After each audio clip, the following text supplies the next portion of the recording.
Hurrdat Sports presents The Damon Benning Show with Ravi, Lulla. Allen looking left is going to launch. Hardy downfield, overthrown, it's picked. Intercepted by Whitehead. Dalvin Cook the lone setback. At the 4-yard line, second down and goal. Zach Wilson drops back, lob left for Garrett Wilson. One-handed catch. Oh, he's got it. That's a Jet touchdown. Garrett Wilson with an unbelievable self-tip. The one-handed snag. And the Jets are a point after away from a tie. Sam Martin corrals the snap. It's a short punt. Gibson on the return. Near side. I don't see any flags. Gibson inside the 30. Hits the Jets. And he's going to go. Jets win it. Touchdown. Rookie Xavier Gibson. Game over. The scariest thing in the world is a team or a man that has nothing to lose. And right now we're playing sometimes as a team like we have everything to lose because they want to win so badly. And afraid to lose is afraid to win. Here we go on a Tuesday on the Damon Benning Show with Ravi, Lulla, right here from the Hurrdat Sports Bar and Grill, the H&H Chevrolet Studio. I'm Ravi, Lulla. That's Damon Benning. We're on ESPN AM 590 and ESPN Tri-Cities. And, of course, you can follow us on Twitter and YouTube for the live stream as well. DB, how you doing this morning? What up? How we doing? How are things? A lot going on. Yeah. There is a lot going on, and we've got a lot going on the show today as well. We're going to get to some really good stuff starting pretty much right away. At 7:30, we're going to talk to Chris Solari. He covers Michigan State football. At 7:45, we will talk to Brett Baker, who is the play-by-play voice for Northern Illinois. And then we'll get to some of our old regulars, Mike Shaffer at 9, and our good friend from the Omaha Storm Chasers, Marty Cordero, to wrap up the show. And they're wrapping up their season starting tonight, their last homestand tonight through Sunday. They'll be out at Warner Park, so he'll tell us all about that as well. But I think the biggest thing that happened in the sports world happened to one Aaron Rodgers last night. Yeah, Jets, Jets. And what was a super confusing NFL first weekend? Like, you just never know. Yeah, there was a lot. It started on Thursday with the Chiefs losing at home. Yep. And then it just got kind of nutty from there. Well, and there was a lot going on there that maybe didn't line up with our preconceived notions of who teams were. Yeah. I mean, there are a couple of surprises, right? I'd probably start with, for me, the way that Green Bay handled Chicago. I would throw Tampa Bay on the road at Minnesota in there. Tampa Bay's a big one. I wasn't that shocked by Green Bay just because I'm not high in Chicago. Yeah, but, I mean, that was kind of pillar to post. Sure, yeah. It was more dominating than I thought. And, for sure. I mean, Green Bay obviously pretty good defensively. If I mean, all you need is a little love, right? Yeah. Isn't that how the song goes? Which song is it? All we need is love.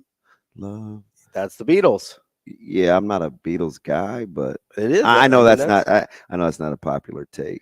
My buddy that I coach with wanted to kick me out of the car on the way back from Minnesota a couple years ago when I was not fond of the Beatles. Listen, Sometimes some guys can be too cool for school. Yeah, I know. I 100%. Listen, I understand if they're not for you. Yeah. Where I get into issues and where people say they weren't that good, because that's a different thing. Yeah, I mean, okay. I don't want to get your dander up early. I mean, it already is. We needed some peacemakers yesterday. It's been up since we talked to Sam yesterday, if we're being honest. Yeah. Oh yeah. I need to do a better job. The visuals that they put on Twitter of my reactions to what he's saying, I was like, oh, I'm very expressive. Yeah. I'd like to play cards with you one day. Oh, Ravi jumping up and down in his seat. Oh, man, my man's sitting on some pocket rockets. Don't worry about it. Yeah, that was kind of funny. But I did feel, and we'll get to it later, but I felt great after listening to Coach Rule's press conference, because I felt like we were like darn near saying the same thing. I think we were asking the right questions yesterday. Yeah. Rather than some of the obvious stuff that, some of the more low-hanging fruit. And I hope that's why people like or enjoy listening to the show. I still couldn't believe, and it never fails, right? Mm-hmm. It's like people will do this summation of what they heard on the show, and I don't know if they just hear snippets or what, but I was like, at no point was I really giving you my opinion on what I would have done. Right. I prefaced the whole show by saying, hey, listen, I'm not going to be a fan today. I'm not going to be anything. I'm going to tell you what I think coaches are thinking throughout this whole mental exercise. And inevitably one dude is like, man, I lost all respect for you, man. You can't defend Jeff Sims. I was like, I'm 100% sure that's not really not what happened. It's not what I was really doing. Not but what happened. Hey, listen, like I'm here for it. It's cool. Like I don't, probably 8 or 9 years ago, that stuff I'd be like, get under your skin a little bit. Yeah, but I'm so used to it now. Yeah. Especially when you talk a lot. Like that stuff happens. Yeah, it kind of, I think it sunk in for me like 2 years ago. I had this person that I kind of know a little bit that they texted me basically saying I had said something on the air that I knew I hadn't said. Right. And I was like, hey, what segment are you talking about that you think I said this? And I went back and listened to it. And I had said literally the exact opposite and had provided the caveat of I'm definitely not saying this, and then went on into my point. And somehow from that, they got that I was saying the first thing that I explicitly said I was not. Yeah, sometimes I just think it's just human nature to like want your pound of flesh. Well, and you hear what you want to hear sometimes. Too. Oh, 100%. So, sure. And I don't begrudge. Like, I mean, that's just part of it. It's part of fandom, and honestly, that's the thing that got me a little bit riled up with Sam yesterday. You kept saying pound of flesh. He used the term punishment for Jeff Sims. He goes, if you only want the backup quarterback in there as punishment for Jeff Sims, then you're not putting that guy in a very good spot. And I really take objection to that word. Because do you need a gavel? I do. I need the objection. Do you know what I would say? Sustained. No, overruled. Sustained. Here we go again. Valid objection. It's because I'm not doing it because it's like Jeff Sims is a puppy and he tinkled in the house. Like I'm not trying to rub his nose in it, right? I'm trying to correct the behavior that we don't like. Right. And in order to do that, there has to be consequences. And to me, the most effective consequence for an athlete is playing time. Mm-hmm. Whether it's basketball, whether it's football, if you take them off the field, the message gets through real quick. Now, how they respond to it depends on the guy, right? It just does. But that's the best tool to shape behavior that you do or don't want to see, I think. Okay. If you aren't doing that, you better have a really effective way to hold them accountable somewhere behind the scenes. And maybe they do. Yeah. Maybe they do. Well, I mean, but you got to remember, some people you can tell, hey, go to your room. Yeah. Some people you can say, hey, get out of your room, go outside. Mm-hmm. Some other people are like, you're not talking to your friends or you're grounded. Mm-hmm. It just depends on what floats people's boats, right? I have a couple, I've given this example. I have a couple kiddos at home that you'd have to, if you wanted to curb the behavior, you'd have to have completely opposite approaches. And I totally get that. So.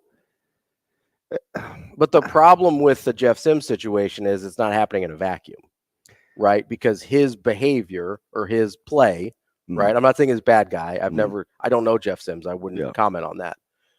But when I say behavior, I mean his behavior on the football field in terms of turning the ball over too much has an impact on everyone else in the locker room. I tried to kind of give a precursor in the offseason. This started in the spring when I said, I think it's going to be a good combination between Sims and Satterfield, not because I'm banking on the fact it would work, but I'm banking on the fact that given what I know about their personality traits, one has to kind of be a part. One has to have the attributes for the other to function.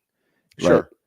Like, Coach Satt has kind of a coaching style, and Jeff Sims has the ability to kind of handle it, right? And this whole thing started when Casey decided that he was going to leave. I think this is when it first came up, and so that's the other thing I wanted to talk about. And I said, so much for starting on the NFL. But I said, it's like sometimes people's temperaments just don't mesh, right? I never thought Casey was afraid of competition. I didn't ever think that Casey didn't think he couldn't win the job. I thought that there were things about Casey Thompson's personality where he had to be operating in the know from a preparation standpoint, that it kind of became an obsessive thing where he crossed over from committed to doing the task right on that continuum spectrum, that he became obsessed. And a lot of times in athletes, that doesn't bug me because there has to be some certain amount of obsession. Yeah, for a lot of guys, it's a positive thing. It can be, but I think he and Coach Rule had to decide at what cost, right? Is it detrimental to the greater good that you need to know every step of the way, the breakdown of sequential reps and this, that, and the other. And so then I got into Jeff Sims' personality, and I said, you're going to have to be able to take some tough coaching. Sure. And sometimes people may come across as talking to you a little sideways, and you've got to be able to deal with it, because I think Coach Satterfield, contrary to kind of his press conferences where he keeps it very vanilla, he's very direct in his delivery, I think, on the practice field and disseminating information. So you need to have a certain type of personality, and folks, they don't have to understand this, but I would like for them to understand when you're having discussions about getting your guy. Oh, I can't believe they settled on this guy. Hindsight is a beautiful thing, and the picture's still not done yet. Yeah. Right. But in the moment, like, let's say you're operating in the moment, you're like, I can't believe they married themselves to this guy. You're looking for specific traits and skill sets that give you a chance to function when you're building the culture. Sometimes it's not just the physical tools. I would say not just the traits on the field. Right. And that's where like that kind of stuff. I hate to say it. No, I don't. But it matters. And sometimes I think when we're kind of far removed, we don't think about those kinds of things. There are lots of people that run businesses that know people are talented, and they say, gosh, it's just not a good fit. Yeah. Right. Yeah. I know that they're productive. I know that they've done X, Y, and Z. It's just not a good fit. And then there are other times where, because they're such a good fit psychologically, they outperform their talent. Because they are such a fit. Right. So it's like, that's part of coaching. That's part of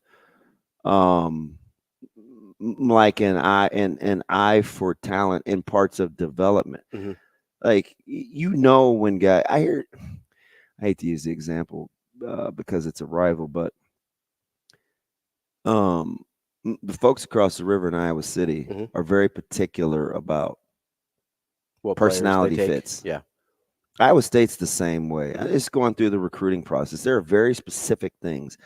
And so sometimes it can supersede the physical ability.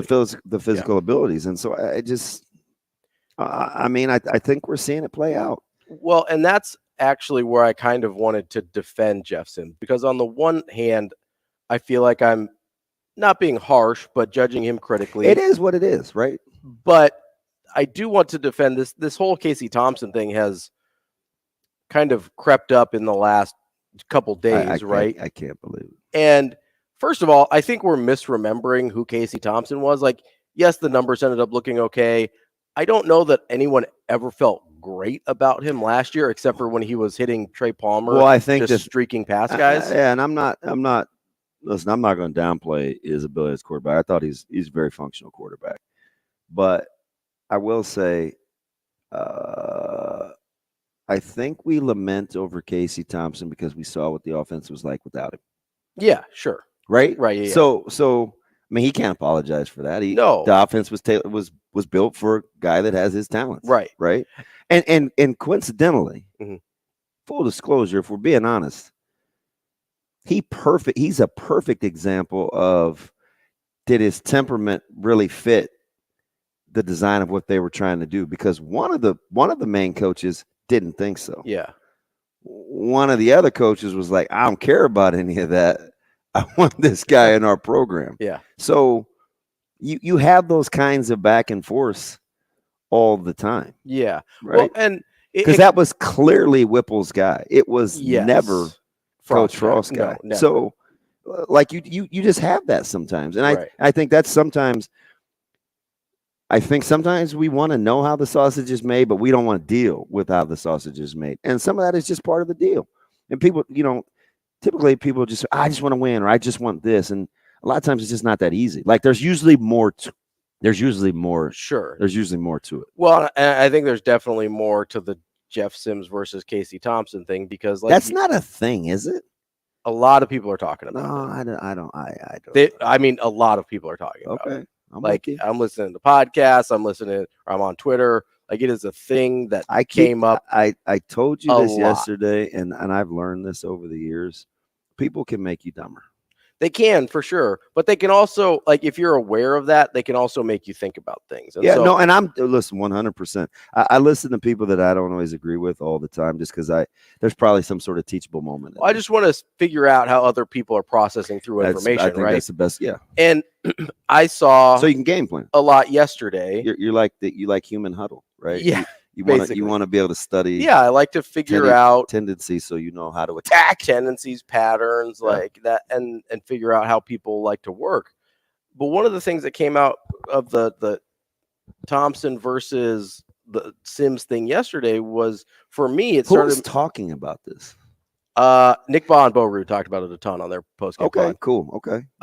Shout out to Nicholas Allen and Bo. Love Nick. I don't know Bo, but I like their pods together a lot. I like Bo a ton. I sat at a couple practices with Bo. I just like his personality. But yeah, anyway. They seem real. I mean, he seems like a real fun guy to hang out with. And their football stuff is usually good, and I like it. I'm not even saying this wasn't good, but it made me think about, okay, yes, from a physical tool standpoint, Nebraska's probably at least 1-1 with Casey Thompson at quarterback on the season. Oh man, I hate this. Hold on, I'm getting there. Stick with me. We're getting there. I got you. But if you're just talking about, hey, plug and play, everything else is equal, personalities are the same, whatever, you probably get the Minnesota game with Casey Thompson. Can I just say something? Sure. Yeah. All right. So I'm very good friends with a gentleman here in the community, and he does life coaching for a living. Mm-hmm. And he said something to me a couple of years ago that I think is pretty apropos right here. You don't get, he would tell his family or people around him, right? Because sometimes he can rub people the wrong way. Mm-hmm. And he says, you don't get this life without me in it. Sure. Does that make sense? Yeah. You don't get this life without me in it. Mm-hmm. So to plug and play a fictitious example for a quarterback in even Steven exchange, you don't get the good without Jeff Sims in it. So you don't get the plays that he made without him in it. You can't just take the good of just substituting the turnovers, because the butterfly effect doesn't work that way. Why do people do that? It doesn't work. I understand that. You don't get the outcomes without Sims plays in it. I'm not defending the guy, but you can't erase. He was your most productive offensive player during that time.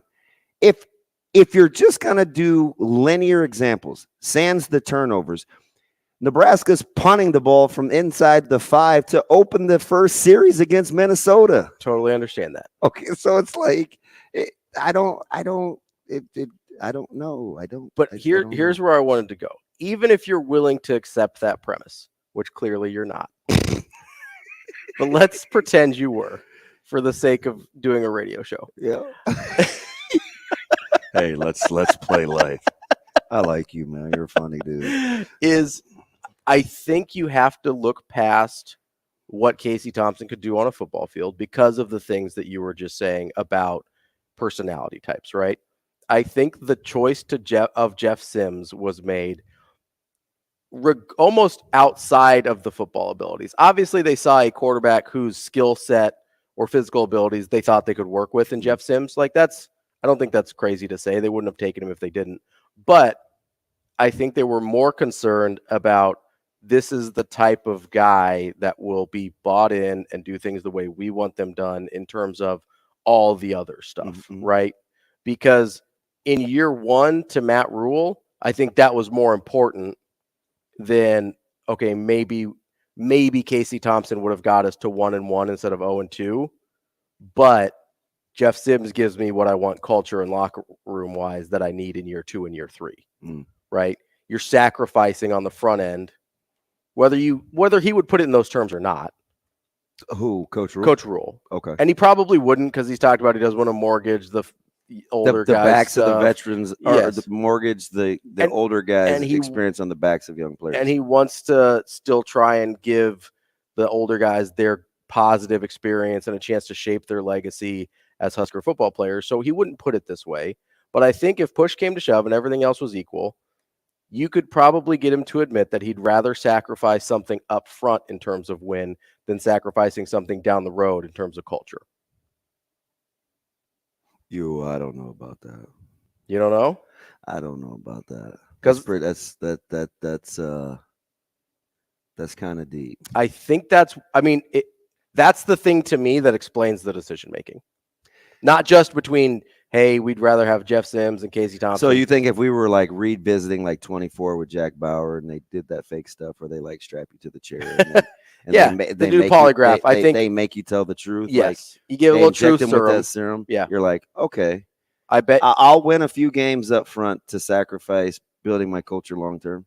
I mean, that's what Frost did, right? Well, no, wait. Are you saying that Coach Rule would? No, I think he's saying the opposite of that. I think he's saying he would sacrifice a few wins on the front end. 100%. You don't even need the blue. Well, that's blue. You don't even need the injection. So that's where I was confused by you. Look at it. Yeah, I think Rule would say, hey, I'll give up a few here. Yeah. To make sure that the culture's right down the road. I completely. Whereas that's not how everybody operates. And listen, I know there's a big thing about the Sanders family thinking Nebraska's taking shots at them or whatever. But okay, I'm not doing silly. that. I'm not messing around with. Listen, to the victor goes the spoils. Sure. I'm gonna say this and move. When you win and you rub somebody's face in it, you can make up whatever narrative you want because people are going to gravitate towards newsy, right? So history is written by the winners. So, but man, that's I can't believe national. I'm not. Nah. We're not going to make up a narrative just to keep the flames fanned for next year in 2024. I'm not. But that's what I mean. I'm not doing that. There's different ways to build. Is to try to run right away and try and slow build, and try and give up a couple wins on the front end to make sure it's right on the back end. Mm-hmm. I think that's what Rule's doing. And if you look at it through that lens, it helps explain a lot of what you're seeing. Yeah. Now back to the NFL. Well, maybe that's your fault. I didn't do it. I mean, we've got Chris Solari coming up next to talk about Michigan State football on Benning and Lulla. We'll be right back in 5 minutes.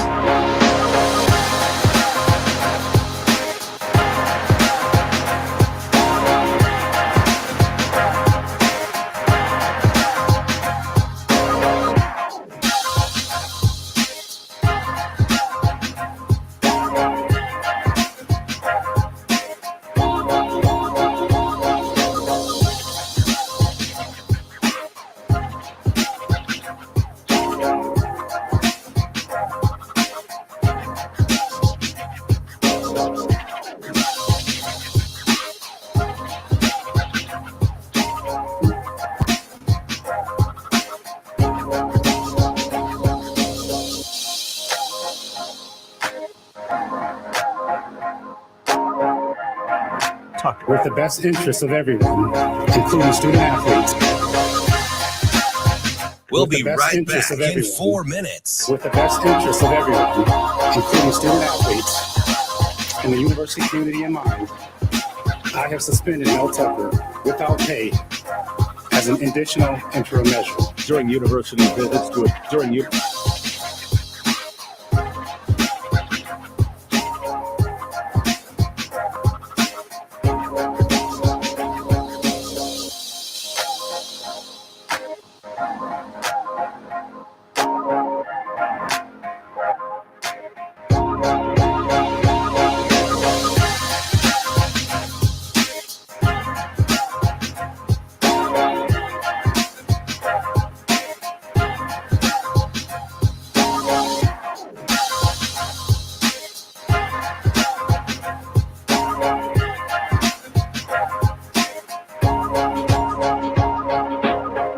We'll be right back in 3 minutes.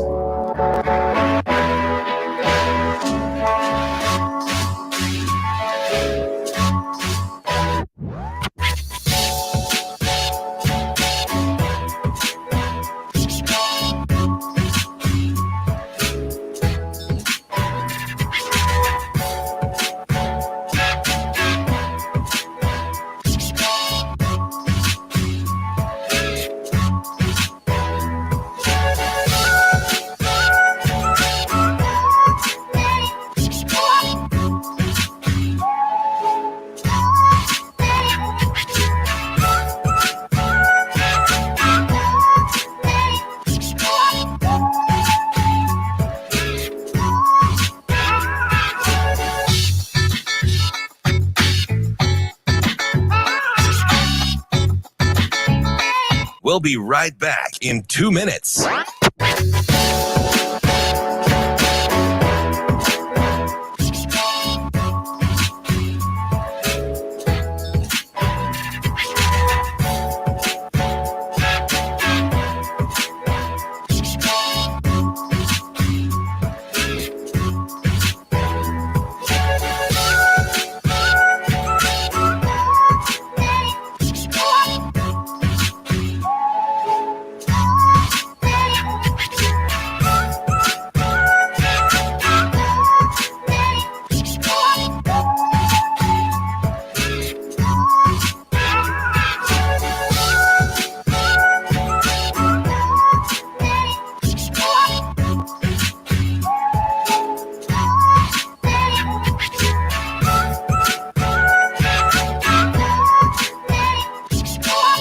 We'll be right back in 1 minute.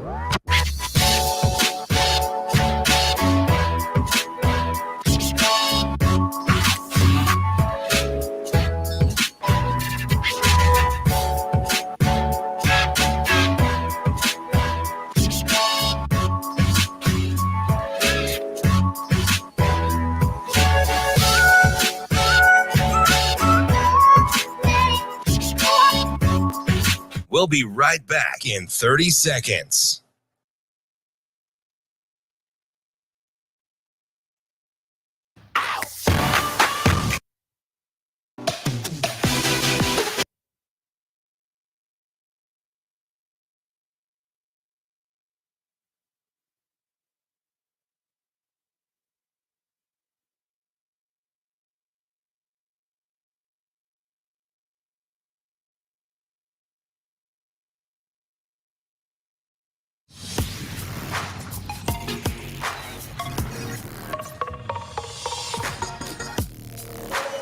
Hurrdat Sports presents the Damon Benning Show with Ravi Lulla.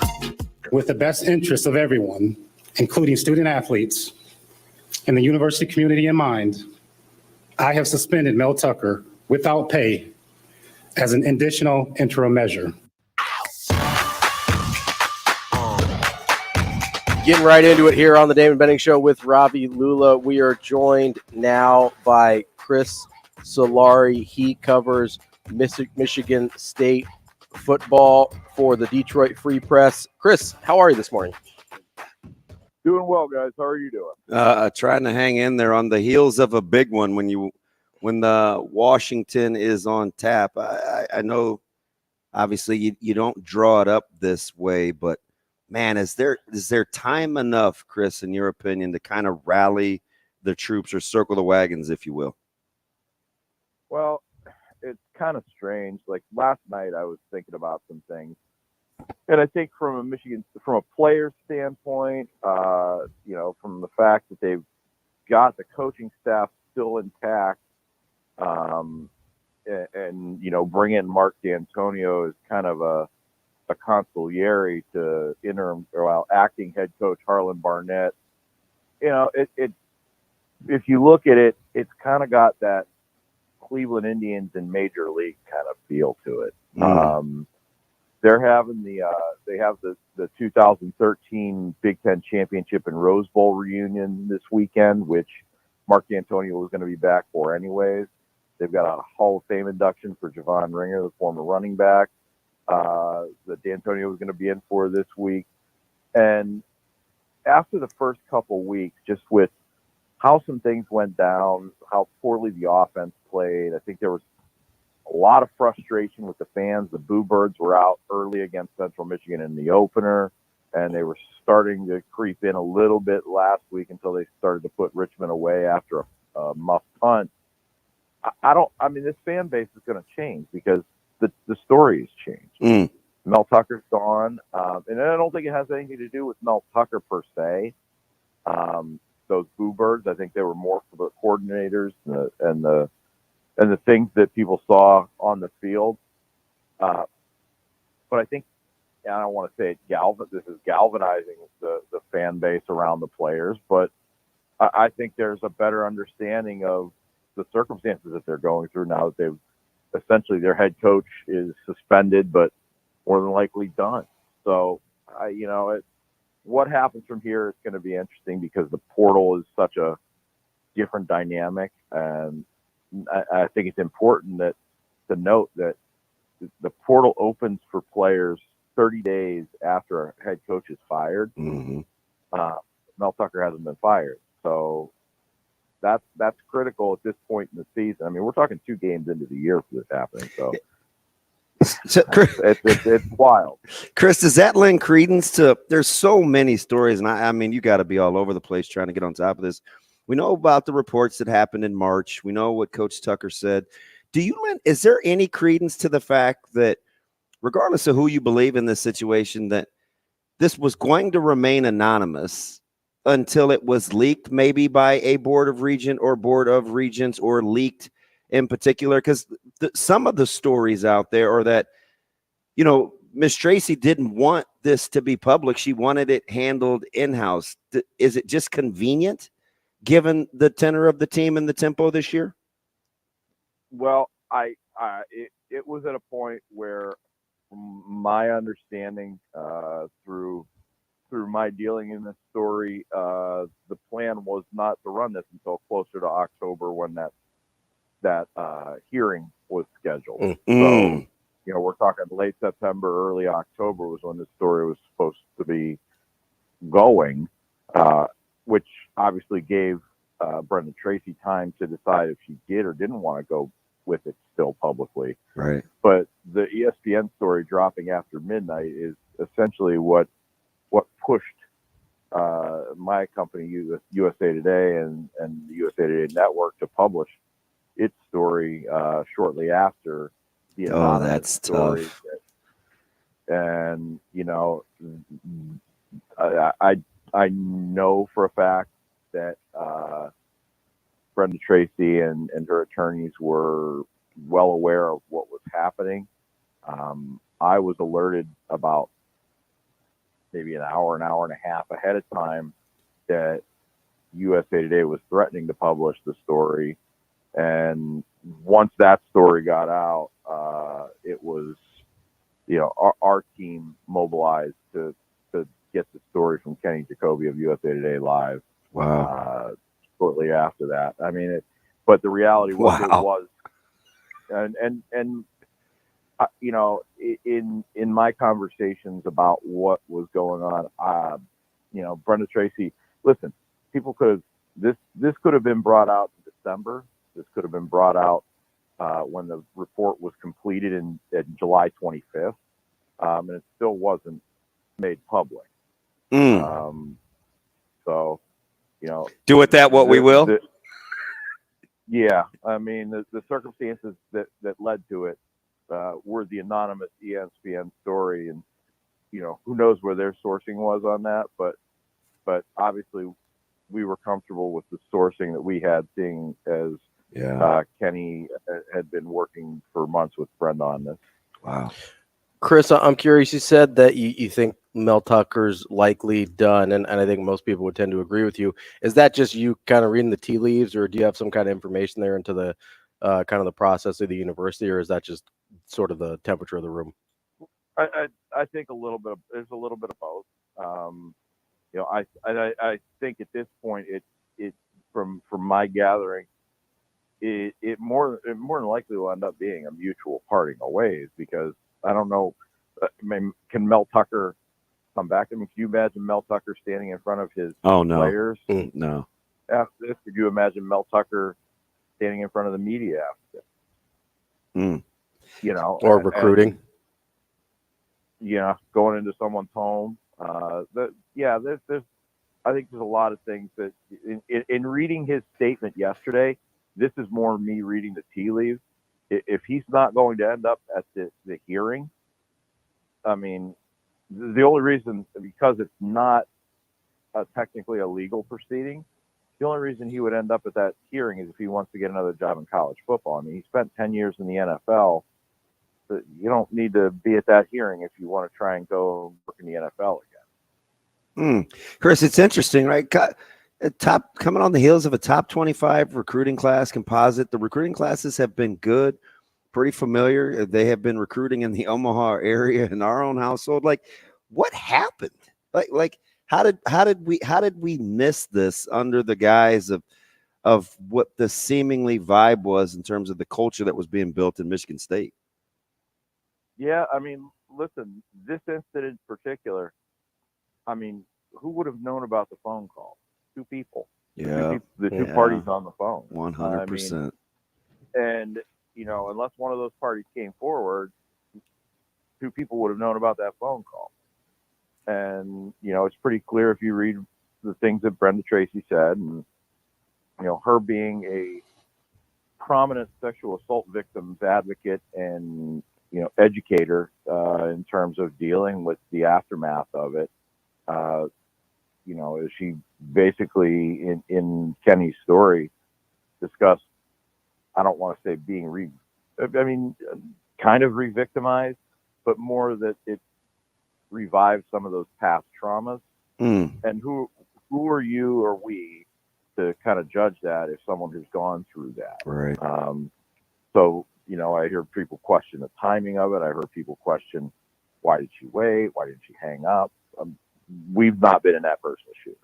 And I think that's an important piece of this. You cannot ascribe blame to someone who had been victim of something else, and what that situation, that you were working with someone that you trusted, that trusted you, and you felt violated. We can't, that the line that if you're not the person that dealt with that and the trauma, I don't know if you could and really ascribe blame, but I mean, the big thing here is, I mean, if you look at it, Mel Tucker's admitted it.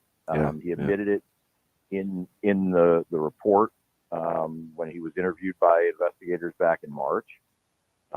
He admitted it again yesterday in his statement. Regardless, I mean, it's a lapse in judgment, because, and I've heard the phrase here, I mean, you're talking about someone who's supposed to be a leader of men who, regardless of his marital status, is still married. And this now becomes very, very public. That's, there's, and the details within, from the university standpoint are incredibly embarrassing. The details based upon a lot of the slogans and phrasing that Mel Tucker has used over the last 4 years are exceptionally embarrassing.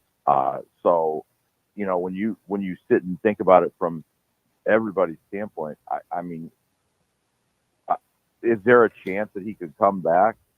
If there is, it is the most minuscule possibility ever.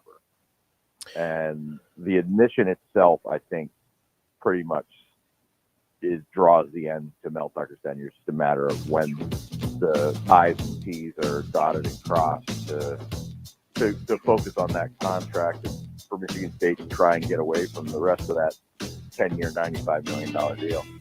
Chris Solari from the Detroit Free Press. Unbelievable professionalism, Chris. That's good stuff, man. That's why you're one of the best at what you do in East Lansing. I appreciate it, guys. It's been a rough one here, and we've gone through them, covering a lot of crazy things over the last few years. And this, I think, is going to linger for quite a while up here. Chris, we appreciate you. We'll talk to you again soon. Thanks, Chris. All right, take care, guys.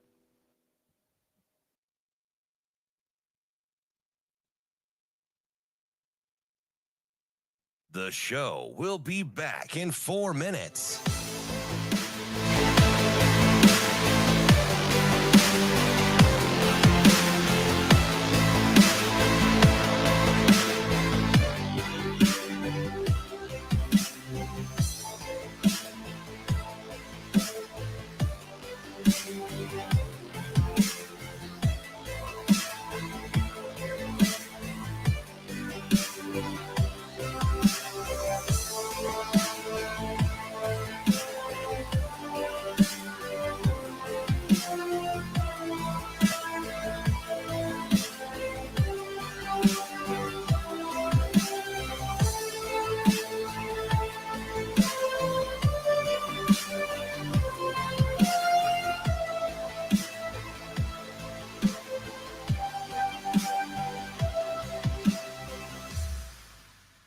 The show will be back in 3 minutes.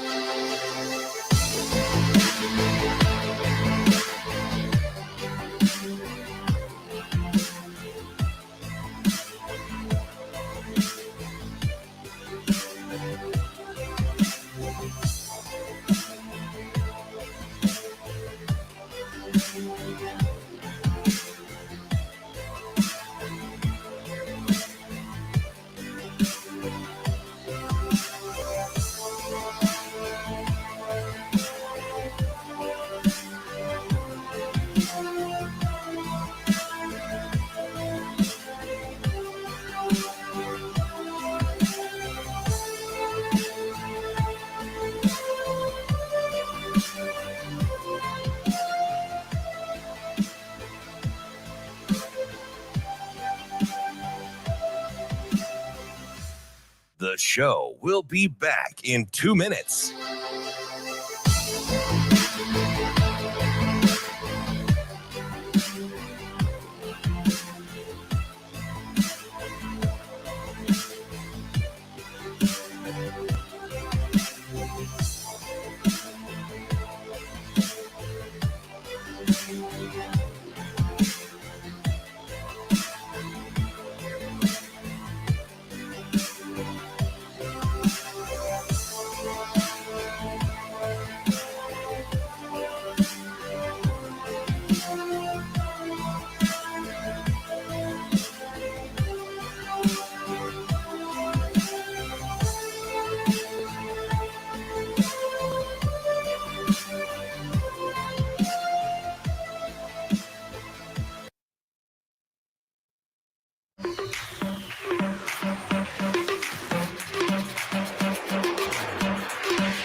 Hurrdat Sports presents The Damon Benning Show with Ravi Lulla.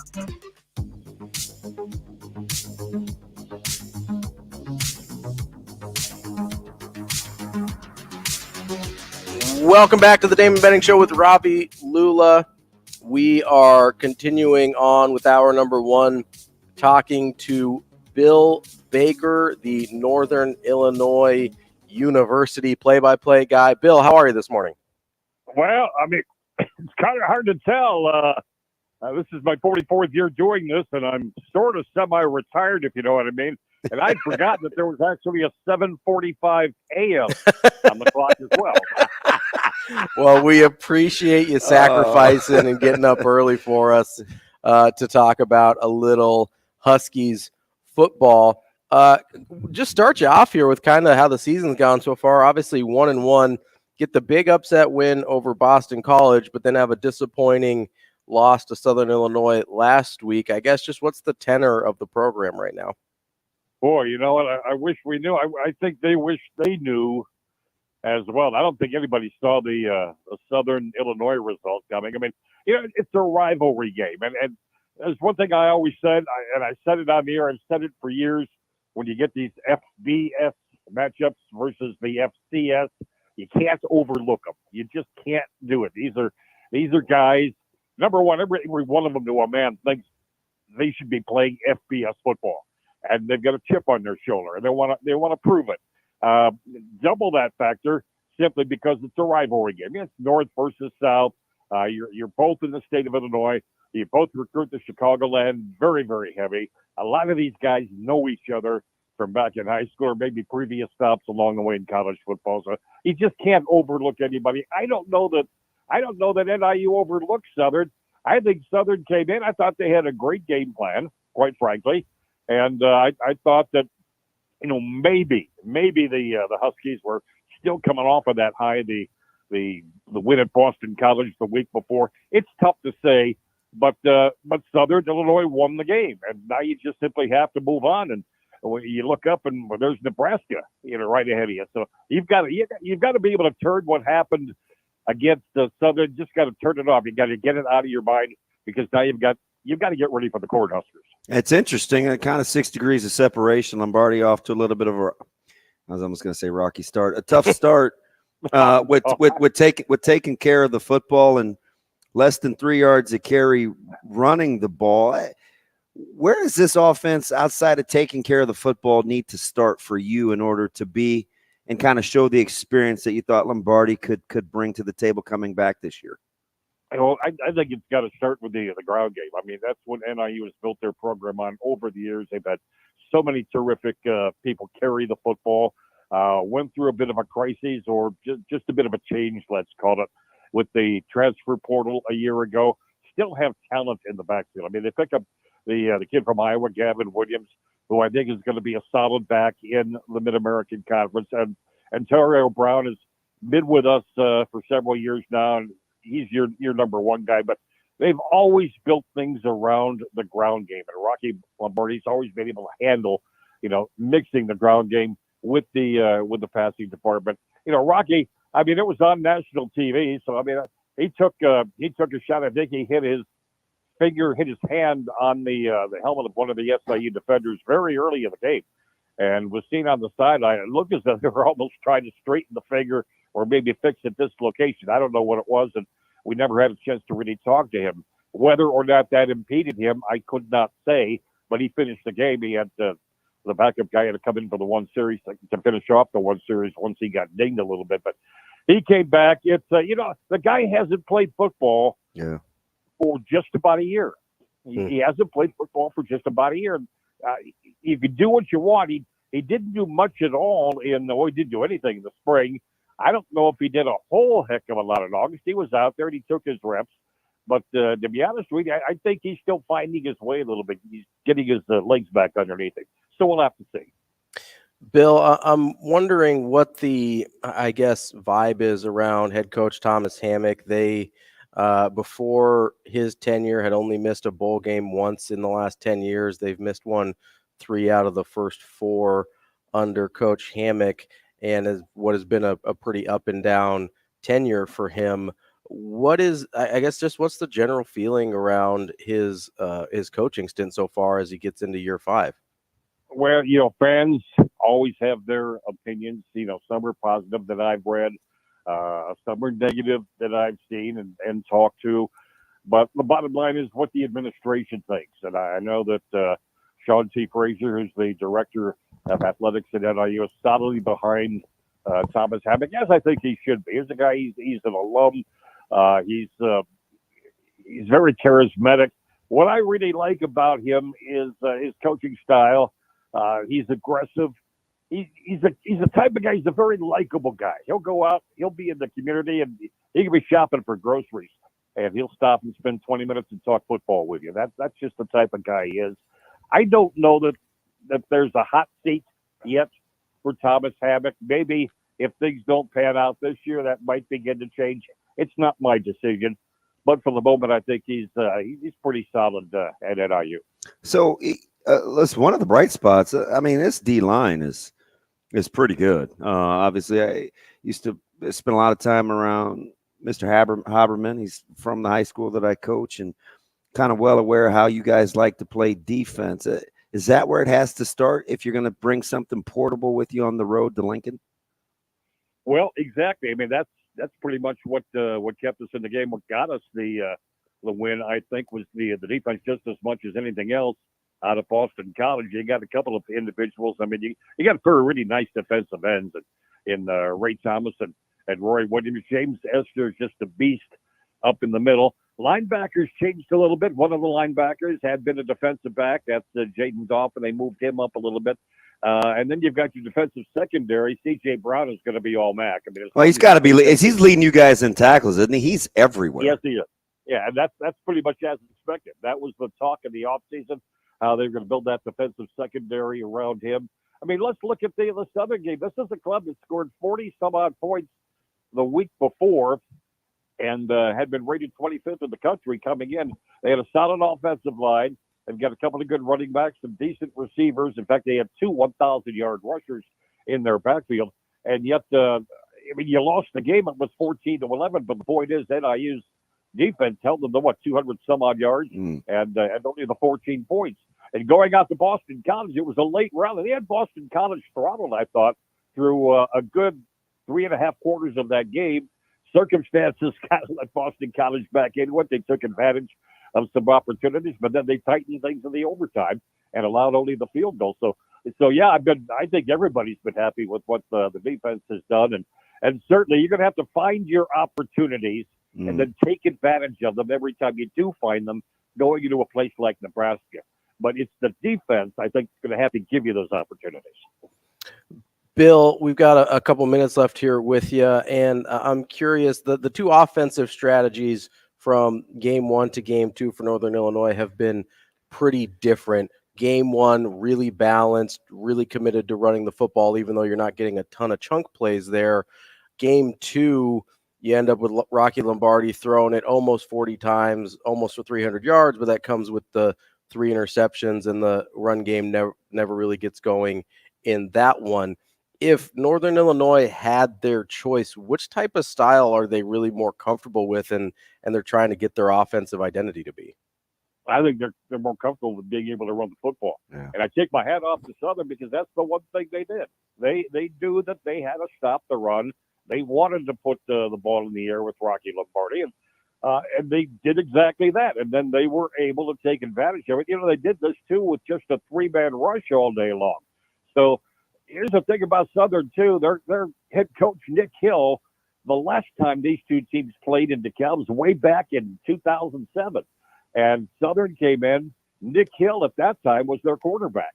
And Nick Hill at that time, the last couple of minutes of the game, rallied Southern for a couple of touchdowns to win that contest. So they won back-to-back games in DeKalb. Now, Nick Hill, who better now as a head coach, to take a club and tell them how they need to play and what they need to do to win a game at a venue like NIU. And that's exactly what he did with his club. He talked about it later on. He said, I had a pretty good idea exactly how we had to approach this game. And they approach it by taking away the run. NIU loves to run. They set things up with the run. Thomas Hammock will tell you the Huskies play complementary football. They took one half of that away the other day. And but given the choice, NIU would love to keep the ball on the ground.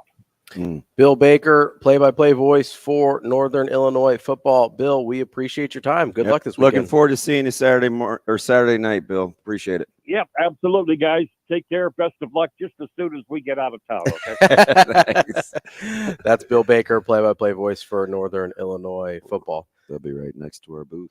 This one's going to be pretty interesting. I wonder how much, Nebraskans sometimes are very good at connecting history and overlapping. And you heard Coach Rule yesterday say, I'm 0-2. I'm not responsible for it. Even though we'd like to, I kept seeing that on Twitter yesterday, right? Oh, man, years of this and years of this. And I get the fans' perspective that they're just kind of tired of seeing the same thing. But you do have to separate a new regime. Yeah. I wonder if Northern Illinois will separate a new regime, because the last time they were here, remember the famous pick six, Nebraska's driving, and all of a sudden they go the other way. And that was what, 2017? Yeah, it's like with game on. Riley? Yeah. Yeah. Well, Tanner Lee did love throwing him some pick sixes. That was he loved touchdown passes no matter who they were going to. Hey, why are you bringing up old stuff? I'm just saying. That's the last time they were here. No, we will get back into we are going to talk about the NFL. Yeah. Because you got us off topic last time. I was trying to keep us on the track. Hey, darn that. We got to get to the press conference yesterday. Can you still win the press conference now? He's sure trying. We've got more of Benning and Lulla coming up next.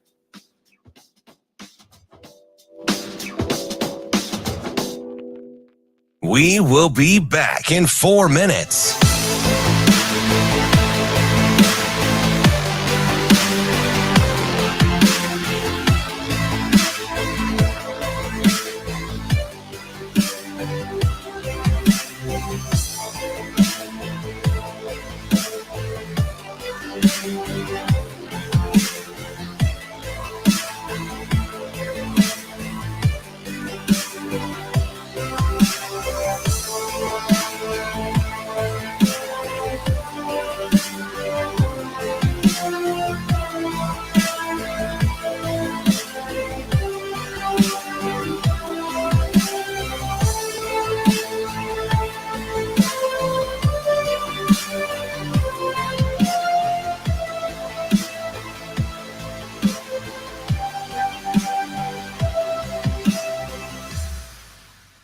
We will be back in 3 minutes.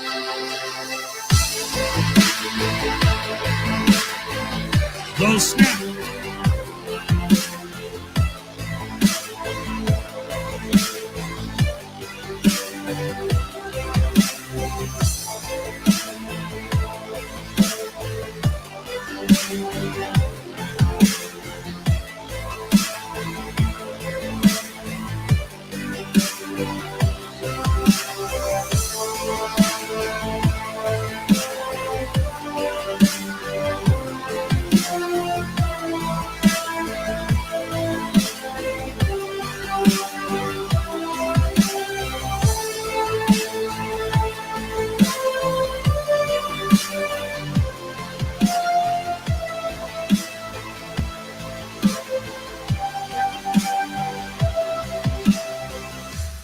We will be back in 2 minutes.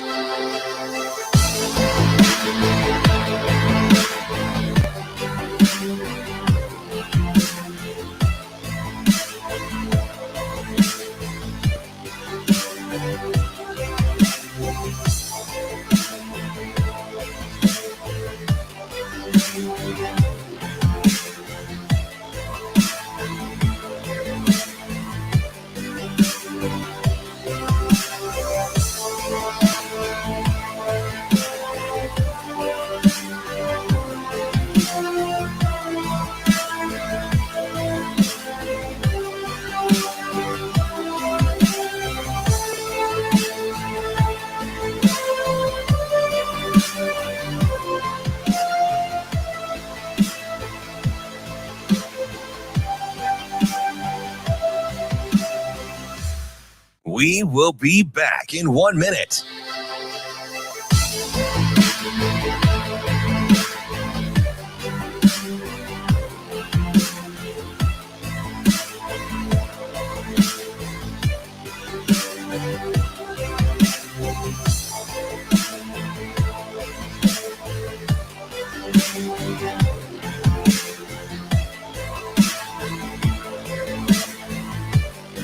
We will be back in 30 seconds.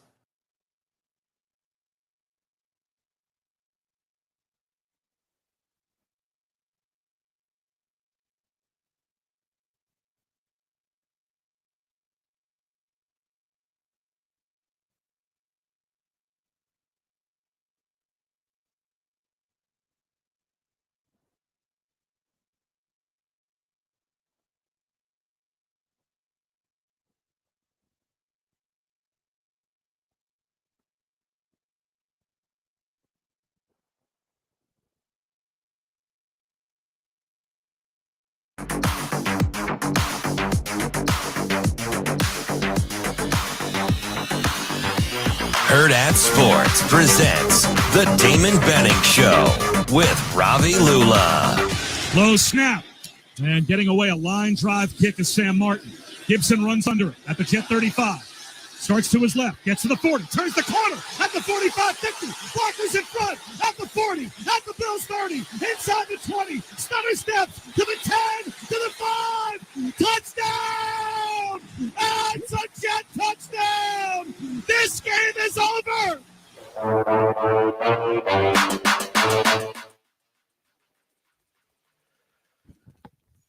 Here we go, hour number 2 on the Damon Benning Show with Ravi Lulla. We just talked to Chris Solari and Bill Baker on the Warhorse Sportsbook hotline in hour 1. Warhorse Sportsbooks in Lincoln, Nebraska, the best place in Nebraska to place your sports bets. You must place those bets in person at the Warhorse Sportsbook. There's plenty of kiosks, sportsbook tellers to take your wagers, or little easy shortcut you can take here.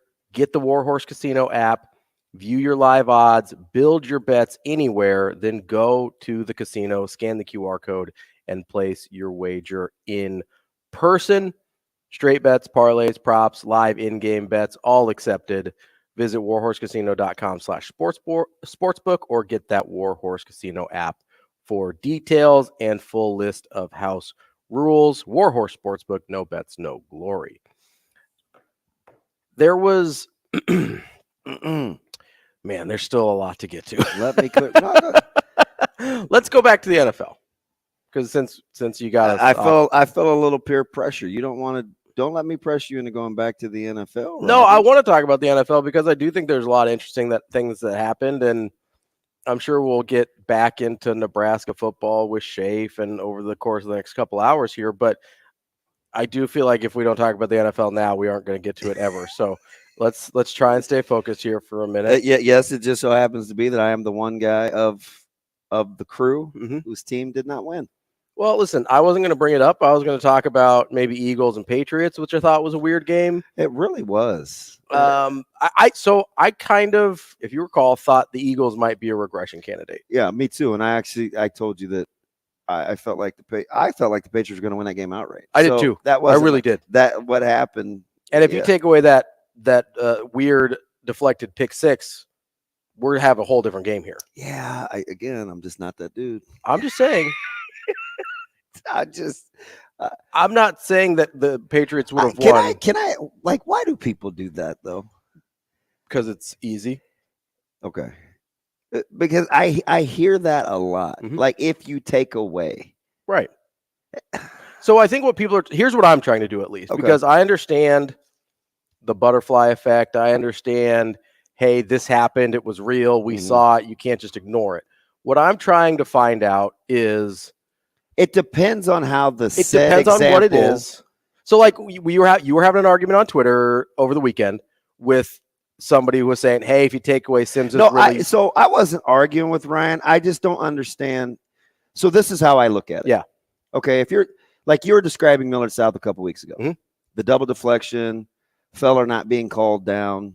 Yeah. Then the weird fumble pick six right in front of the end zone. Okay. And the pick six before. So if there are multiple things that don't normally happen. Sure. Okay. I'll entertain some of that.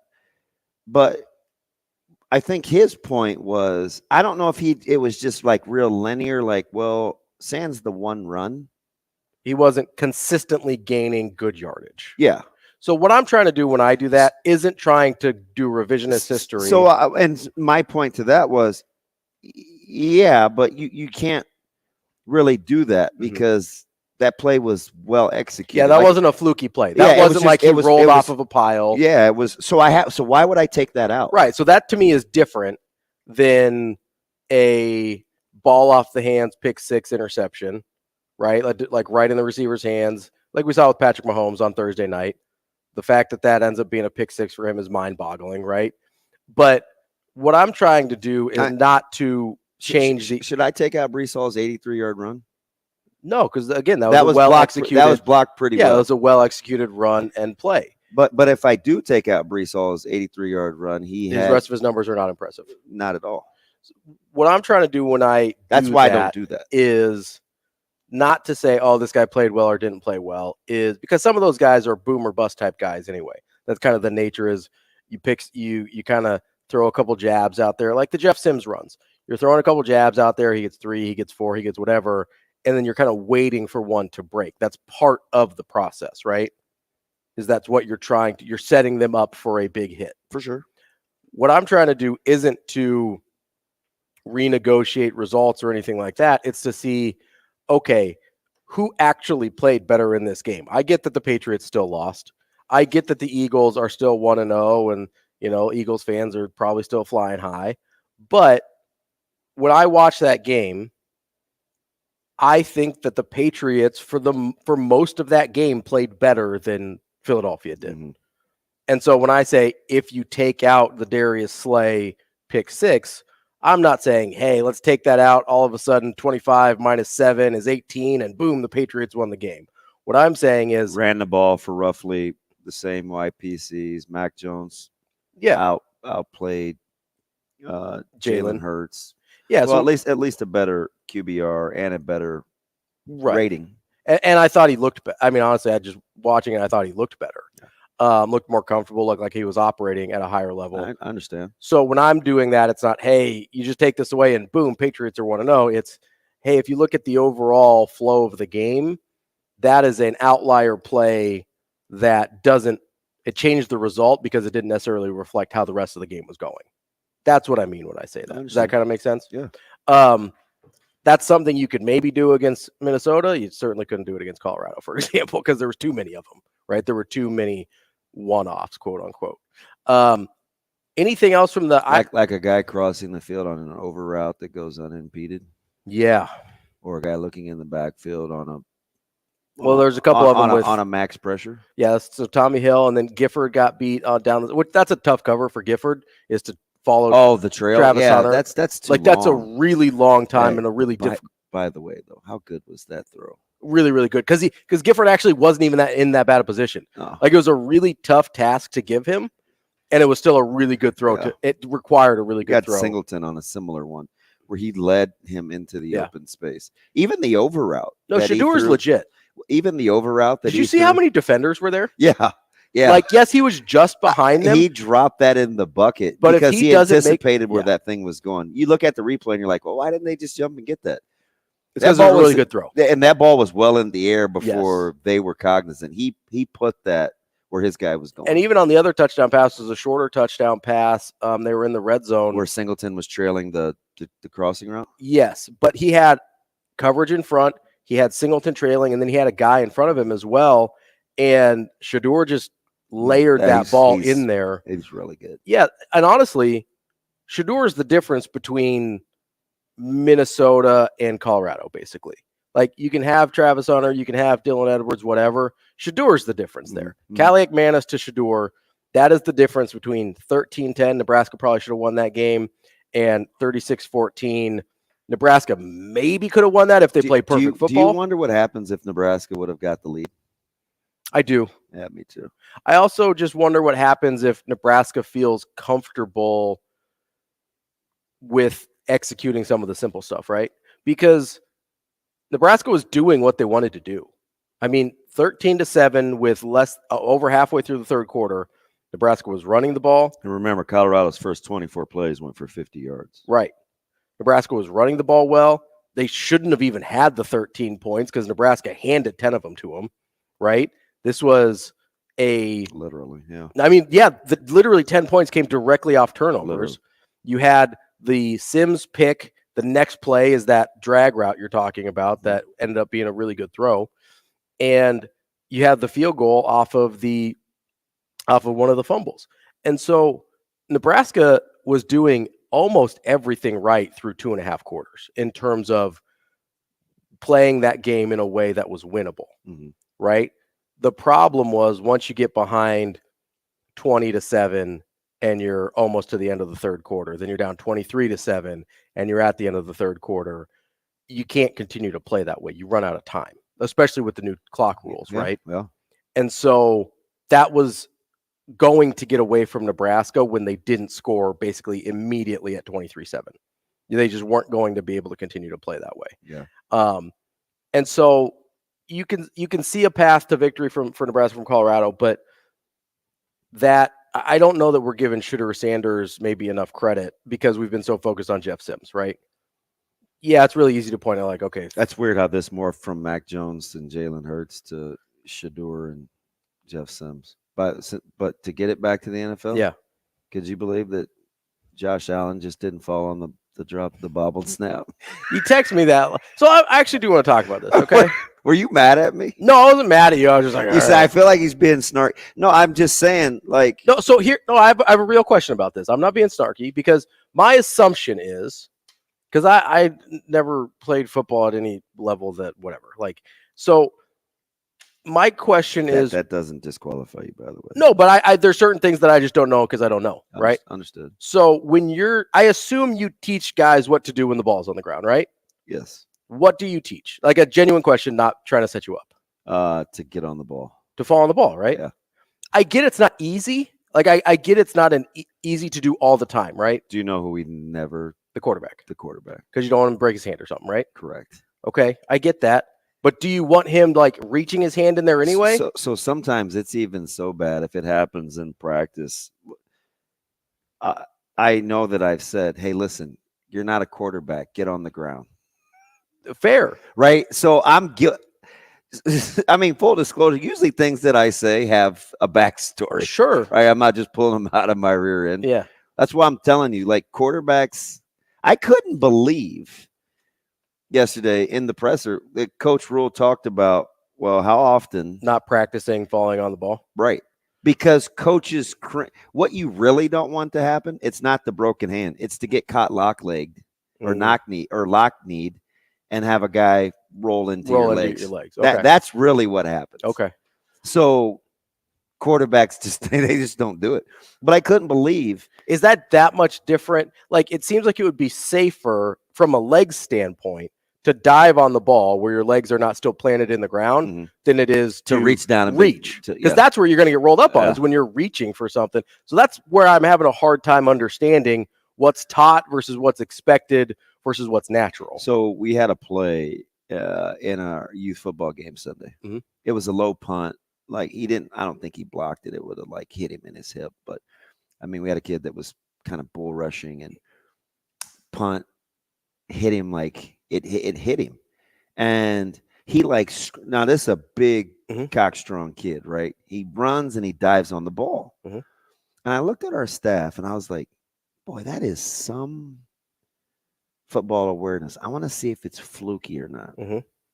So when he comes over to the bench, I go, hey, I said, why'd you just fall on that ball? And he said, because I knew that I touched it and I didn't want them to pick it up. I was going to try to scoop it, but I was like, nah, it's just lying there. Like, that's what he said.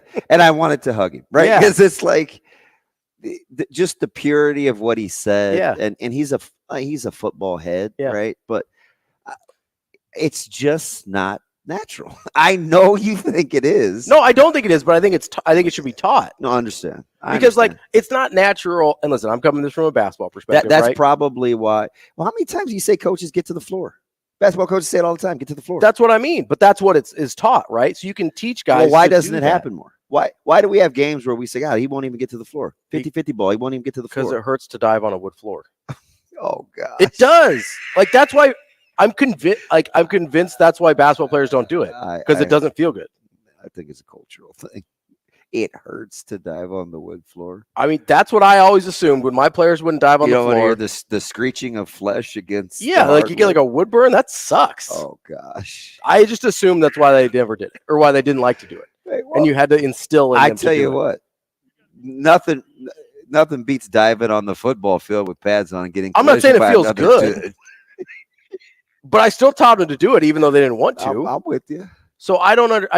So here's where my simple football mind goes to is possession is more important than the single play. You did. But see, the reality of it is we always give these practical terms to the outside looking in. Like it's like, that's really how it goes down. Like we say, why didn't you just tackle the guy? Or why didn't we just do this? No, or that's different. No, it's not. Yes, it is. No, it's not. Yeah, it is. No, it's not. It's not instinctive to fall on the ball on the ground unless you practice it. But you're telling me you do practice it. We don't practice it. He's telling you they don't practice it enough. Situationally, sure. Like he's owning when a ball is on the when a snap is dropped. But he's owning He's admitting what they tell him. Hey man, get away from it.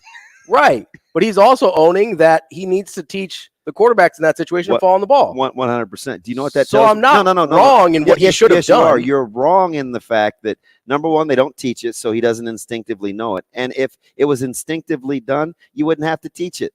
I'm not telling you that it's instinctive. I'm telling you that's what should have happened. Okay. That's all I'm saying. I'm not saying it's just first nature. So even yesterday when you and I were talking about this, I said, just take note on how often it really happens from a quarterback. I'm not telling you what happens. And we got a beautiful example. I'm trying to tell you what should happen. No, I get it. That's all. Do you know what I'm afraid to say in sports a lot? What's that? Should. Okay. Because that's why you play it, right? Because of understand. human error. That's what makes it interesting. But that is I get that you have to rewire your brain, especially as a quarterback who's taught to stay away from the pile, right? Yeah. But am I crazy to think if you're worried? Some schools are really good at it. Like I've seen some practices where they do a bad snap drill. Yeah. Some schools are really good at it. But guess what? When they do it, they do it in QB individual. They don't do it in team. That's fine because you don't want to practice bad habits.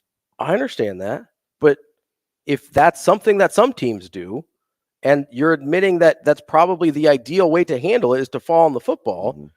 I don't even know what we're arguing about here. I'm not saying it's an instinct that makes sense because I get what Coach Rule said. So we teach him to get away from the ball. So your point yesterday was, man, I don't know why they don't coach it more just to fall on the ball. Because if you would have said that, you'd have shut me up right away. But that's not what you're saying. I don't think I had the terms to put it in that way, but that's not that hard. You could have just said that. No, but my brain didn't process it that way. You're still mad at Sam.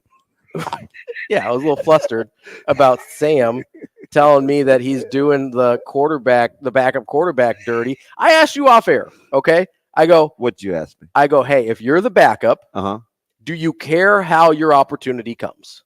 What did you say? Heck no. So why are you doing Heinrich Harburg dirty for getting him in the game? What does he care the reason?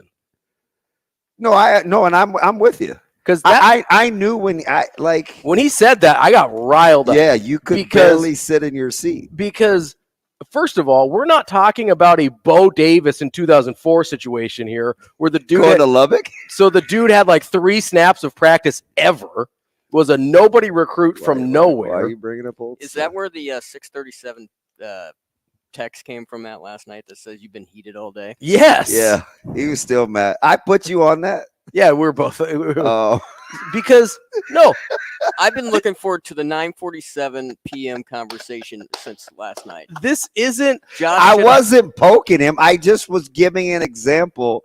Yet another of how impractical that thought process was real time. Quote, I know he just was going to try to scoop it to himself.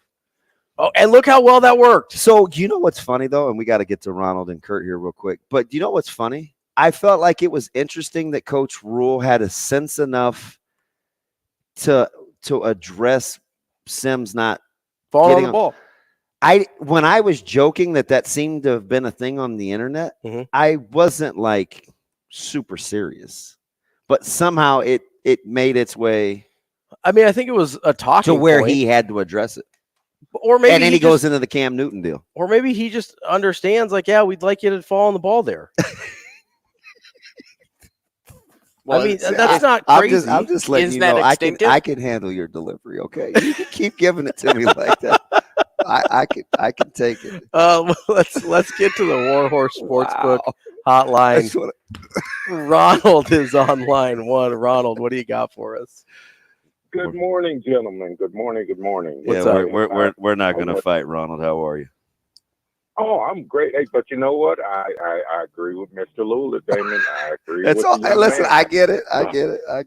And hey, I'm telling you, the first one to the ground or whatever else. I mean, but I did want to share a couple points. Okay. One was that I was at the game, and it's like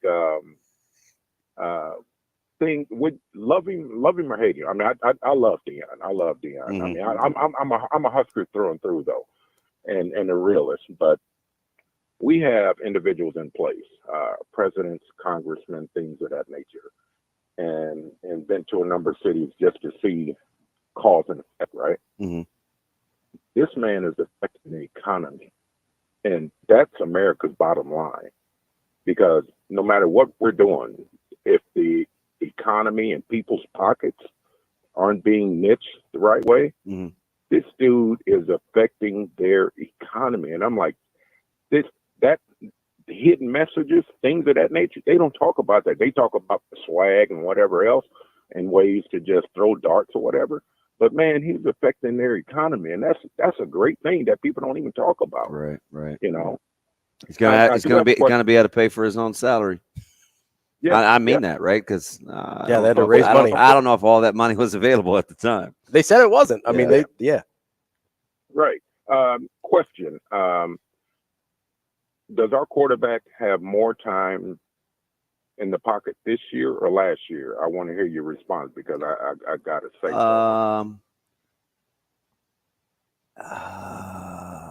first blush, I say more time.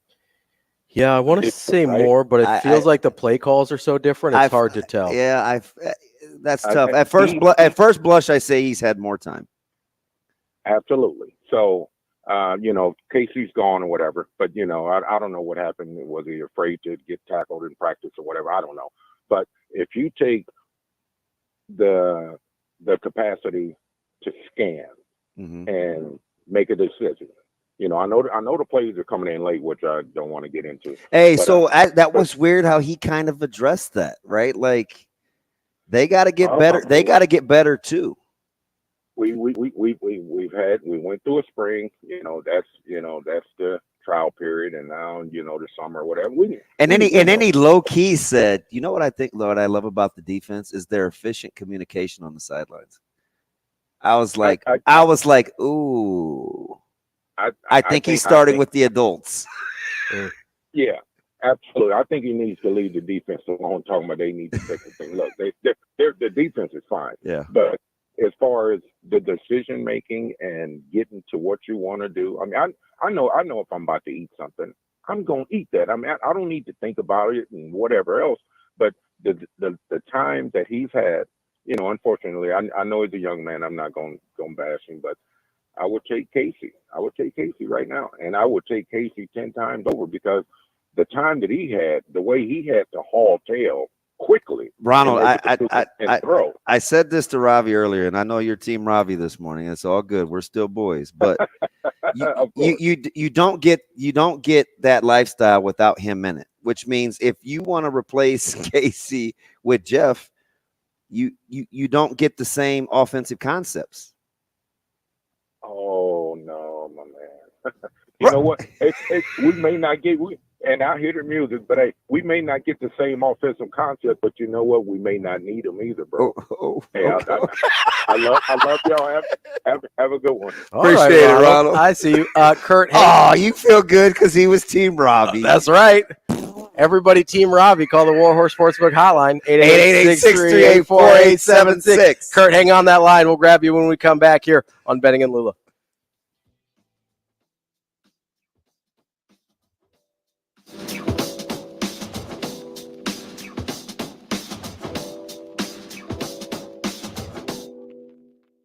We'll be right back in 5 minutes.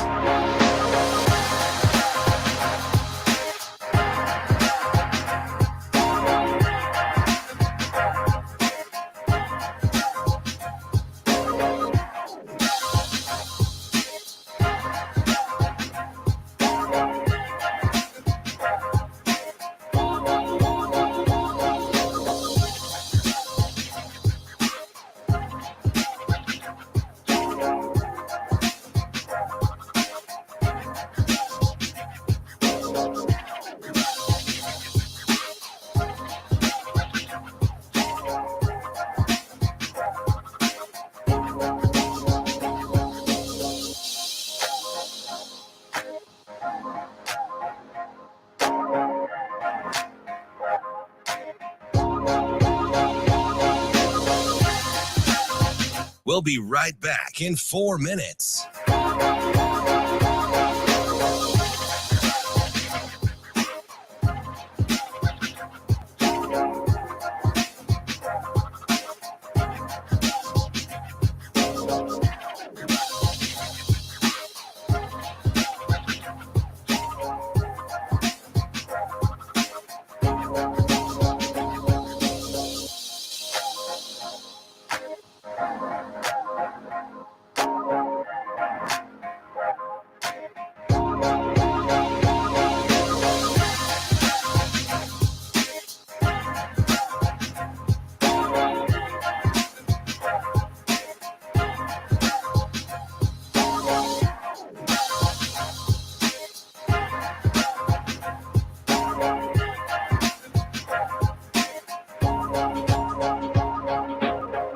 We'll be right back in 3 minutes.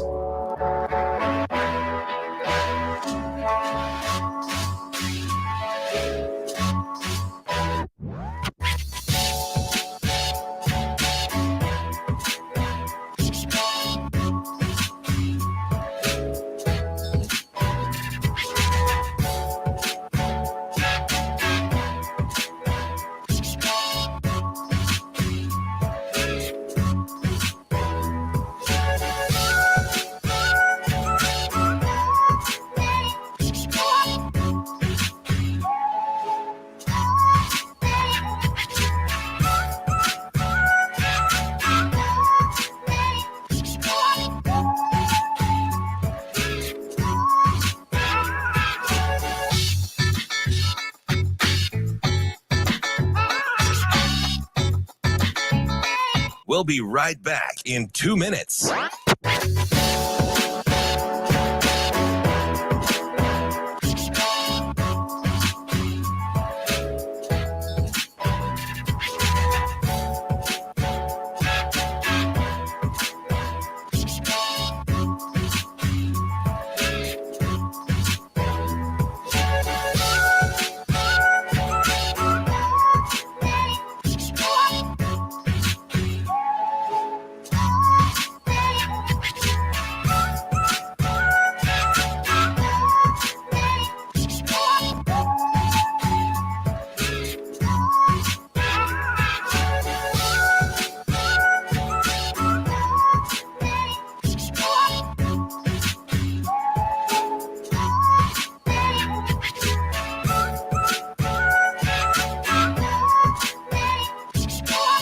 We'll be right back in 1 minute.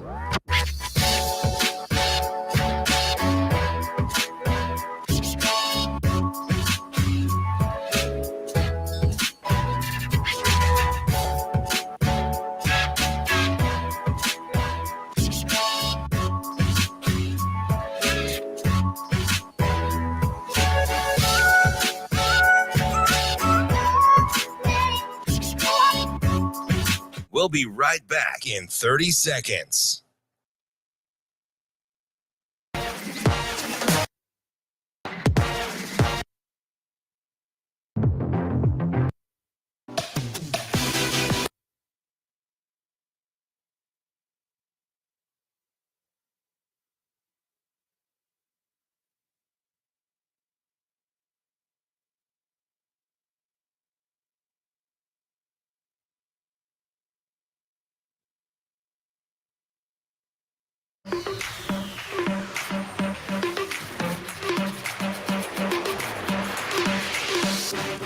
Hurrdat Sports presents the Damon Benning Show with Ravi Lulla. On game days or just in general? Well, I'll tell you this. There's sometimes like, you know, we work late or whatever. I walk out of the football offices on the concourse and I make a left. I love to walk down and see the facade of the original Memorial Stadium. And I love to look at the team pictures, you know, of like 19, whatever. You ever go with Sat sometime? Like there's one gentleman who's in like a bunch of pictures in a row. We're not really sure who he is. We've asked people.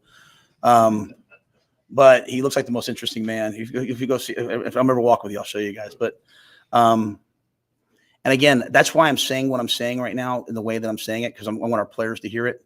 There's a right way and a wrong way to do this.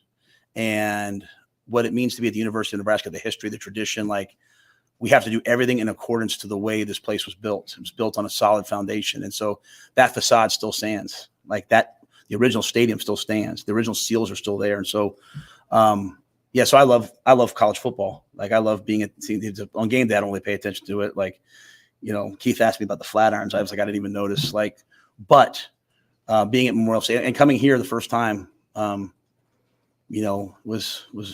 this. I mean, not in this job, you don't get to go visit places very often. We came here and you pull in and you see PBA and you see Memorial Stadium, you see the city of Lincoln, and you're like, man, this is a special place. Halfway through the show on a Tuesday on the Damon Benning Show with Ravi, Lulla. I want to tell you about our friends at Pratt Dental. Dr. Pratt is the only dentist in Nebraska that provides the BioClear method, located in North Platte. The BioClear method and modern smile design can correct many aesthetic dilemmas in a permanent and less invasive manner than traditional treatments. Pratt Dental, creating healthy smiles. Give them a call at 308-221-2800. Before DB and I start fighting again, let's get to our friend. Every day we do. By the way, can I say something about that clip that I just played? Hey, by the way, it's your show. You say what you want to say. It's not my show. It is your show. I apologize because I didn't play the right one. That's not what you wanted. But when we were listening to that clip, listen, I wanted to say something to him. But if you guys keep apologizing for your poor behavior, I'm going to get upset. You don't have to. If you just want to be naughty kids, you don't have to explain things to me. I get it. I saw bad kids. I saw somebody earlier going through the comments, and they didn't like that question was asked. I want to know what do you want? What do you want asked? Somebody on the YouTube comments. Dude, everybody's mad about everything. It's like it's just how it goes when you're not winning. He went 30 minutes yesterday. I'm just mad about the one thing. Hey, you could tell, but my man had to get some things off his chest. Yeah, that's what you get when you hired me. That's I think aggravated as I've seen him. So I think this. So there's only one thing that I know that really bugs him is when you question his integrity. Yeah, and that seems outside of that, he was cool, right? Like he's pretty cool. Like he hung up. We got it. Well, I don't know if we got it. We had a misunderstanding, and I think. This is before I knew. I'll just tell this real quick. Yeah, story. Go for it. So we got into it, pretty good. When was this? This was in the summer, June or July. Okay. And this is actually how I found out my emojis don't work. Okay. God is my witness. I'm telling you right now. So. I asked him if he had a conversation, and he said he didn't. And I said something about what was insinuated in said conversation, and I gave the smiling face emojis. I didn't think anything of it, and he said, "What what's your what's going on?" I'll call you in a bit. So the show was going on, so I didn't answer. He called again, and so I a commercial break. I think I may have missed the segment. I don't know how this happens with me, but he said some things. I was like, man, where are we? I said, where are we going with this? That's what I said, and so we ended the conversation, and. Basically, short story long, my emojis look like question marks. So even though I'm laughing, it didn't come across that way. It comes across like I'm like question mark, like what are you talking about? Right? You know what I mean? And and I did it, and it just so happens. First, that's why you don't talk to coaches, right? Don't try to do any homework. It just so happens it was timely when the question marks. So, I think he took umbrage of whether I thought he was telling me the truth or not. Oh, okay. And he was pissed. Sure. Yeah. And so I So I used an emoji, and I asked my buddy, I said, what do these show up as? It's like question marks. So I tried another one, question mark. So I tried another one, question mark. I was like, oh. So he took it an entirely different way than it was intended. 100%. Yeah. 100%. That's how I figured out. So that's why I know like that gets that's Sure. why he bristled up yesterday. Yeah. Well, and that's kind of what the Sanderses are sort of taking a shot at. It is what it is, right? As you mentioned, Does it always have to be something with people? Like, why? With some people, I can't get over. With that, some man. people, it's always something, right? Like just unnecessarily. Like, I mean, social media is a lot like that. Like you could say, hey man, it's a pretty blue sky out. Maybe for you, it's like save it. Like you don't have to share that. Yeah. Right. Right. Like, well, that's the problem with social media is you have to share everything, right? Like that's kind of the. It's like I don't know. It's just the pound of flesh thing kind of rubs me the wrong way. See, you keep saying that. You keep saying the pound of flesh thing. Yeah. I don't know where is that coming from. People just want it. Like from Sims, from Rule Who? Just in general, like just a general theme. And I know you're kind of in your feels because you think I'm talking to you, but I'm not. I don't think you wanted Jeff Sims benched. I think you were questioning whether, or maybe you did. I don't know. Because, I mean, full disclosure, you never asked me. I would have gotten Harburg at least a couple of series in that game. Right.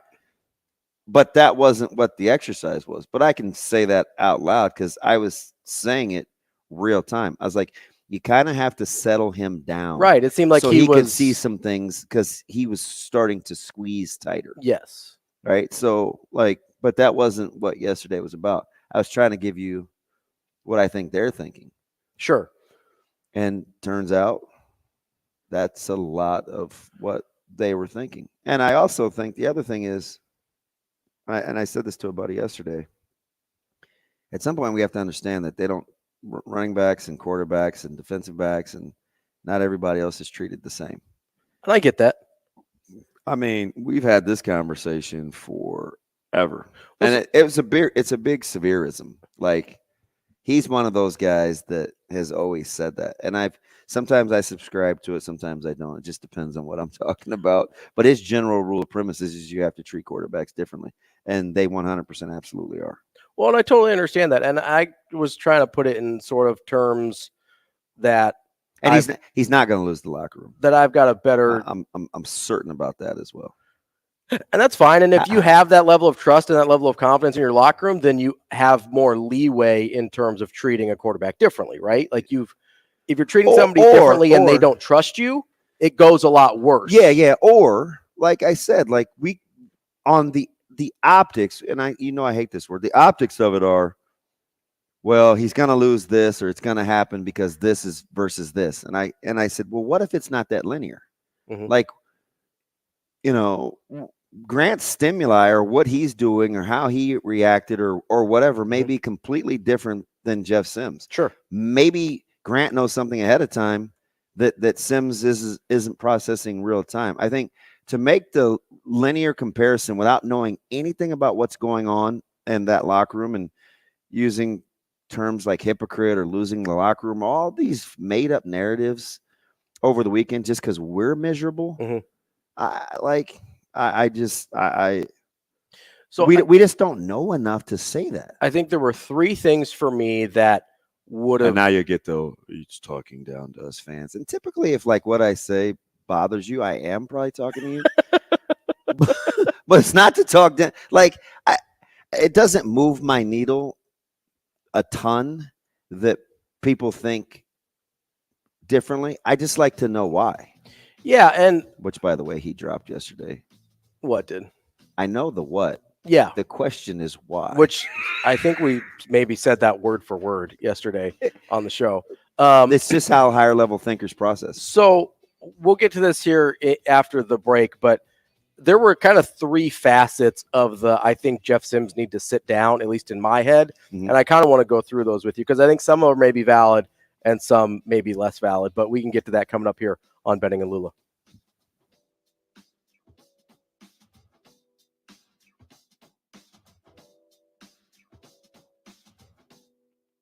We will be back in 4 minutes.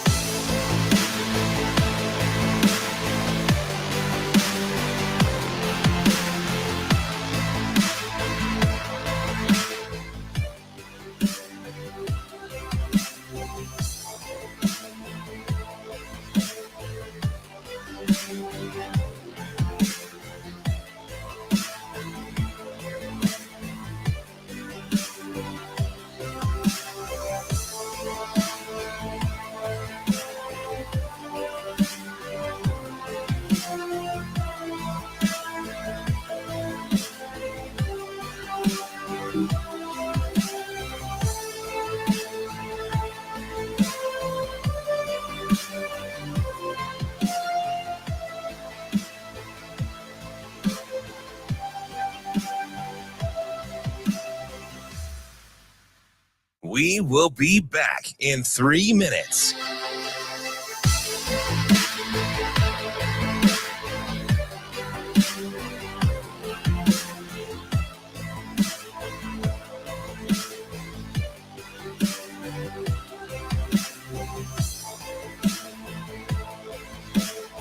Yeah.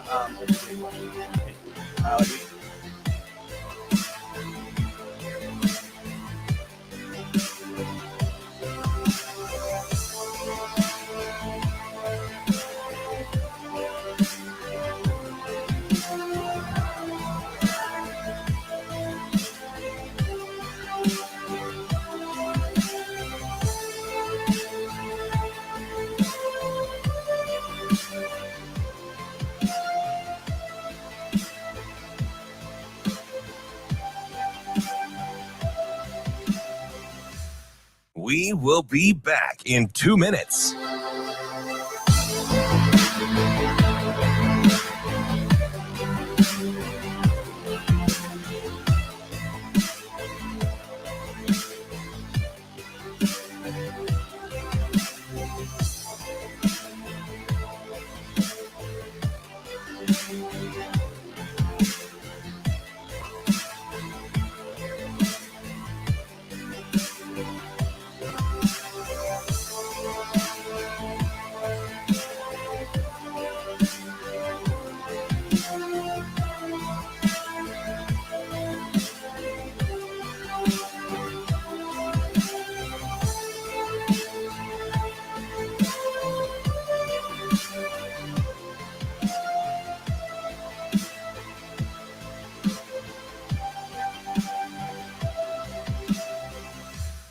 We will be back in 1 minute.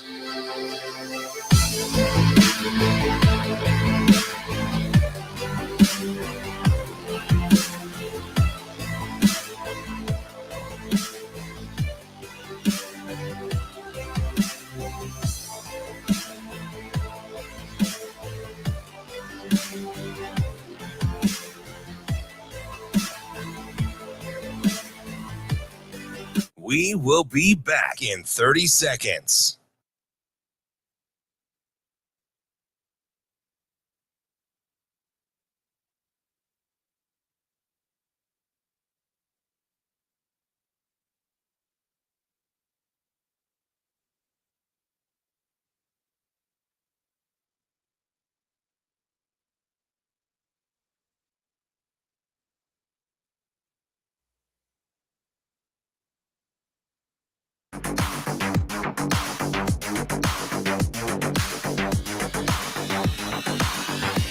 Hurrdat Sports presents the Damon Benning Show with Ravi Lulla. Yeah, that's a great question. Okay, we called a couple of them in this game, and they just played kind of off of us. And one, he turned and found Borkature, and Borkature got a first down. We called some play action plays in this game, and they pressured us, and they blitzed, and the quarterback had to get outside. One, he scrambled to hit Billy. So I would say we have to be a little bit more aggressive, probably pushing the ball down the field. But at the same time, when we call them, we have to execute them a little bit better. So to me, I think several things can be true. The turnovers are one thing, and that's so obvious that we all know it. But then kind of what you're saying, some of the other explosive plays, when we're running the ball, kind of the way at times we're hit, we just need an explosive play off of that. And so, Marcus to me, it looks like he's rounding in, he didn't practice all training camp, with first the hand, then the knee. Marcus looks like he's coming around. Really would like to see Jalen and Malachi kind of come around this week. We're playing them, so it's their time to go. And but I'd like to see us be a little more aggressive in those areas. We're back on the Damon Benning Show with Ravi, Lulla, and we're brought to you by Rockbrook Camera. Our friends are located at 168th and Center in Omaha and 70th and Pioneer in Lincoln, or they're always available online at rockbrookcamera.com. You can get free shipping on cameras and lenses for purchases over $199. At Rockbrook Camera, they're not just trying to sell you a camera. They're trying to help make you the best photographer you want to be, and whatever that means for you. They've got support after the sale. They've got the latest technology in Lord cameras. knows I need it. You How does this work? You can trade in your old gear or you can rent some gear if it's just temporary or you want to try some things out. They've got you covered at Rockbrook Camera. I turned your boy Oklahoma Tyler on to Rockbrook Camera. He got his wife a nice lens. Yeah? I was hanging out with Oklahoma Tyler basically all second half on Friday. Yeah, I saw you meatheads walking around, bullying the rest of the media. So you know what's fun? You know what I originally was I said you got to stop listening to like bad narratives. The whole separation thing.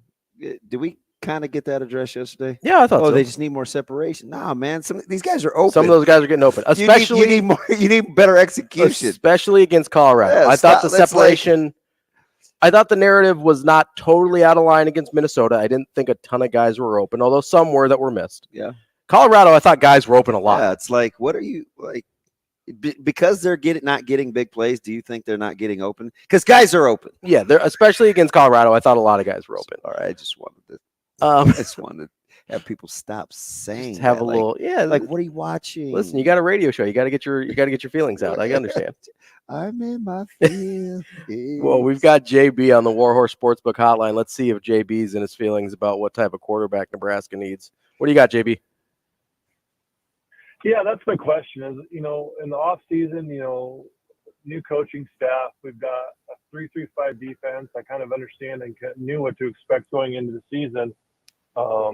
With the offense and the quarterback position, at least from what I saw, there wasn't a lot of. I mean, you kind of had an idea what they wanted to do, but I guess my question is just do you guys know or have a feel of ideally what kind of quarterback they want? Is there a comp in the NFL just to make it simple? Do they want a Lamar Jackson type, a guy that JB, is a really good runner but can also throw? I think they want a pass first dual threat quarterback. Somebody that, yeah. So, and there's a difference there, right? Yes. Sims is probably a run first dual threat.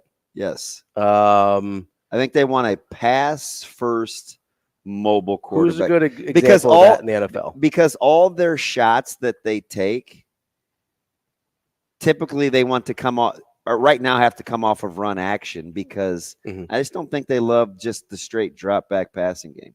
Now they have to protect it better, JB. But I think, I truly think they want a pass first dual threat guy. Now, who would that be? Who's a good example of that in the NFL? I don't know, but I have one at my high school. What about Brock Purdy, who maybe he's not a full dual threat, but moves pretty well? Yeah. But pass first? Yep. You think they would take? I mean, obviously Brock Purdy's playing well, but somebody in that mold.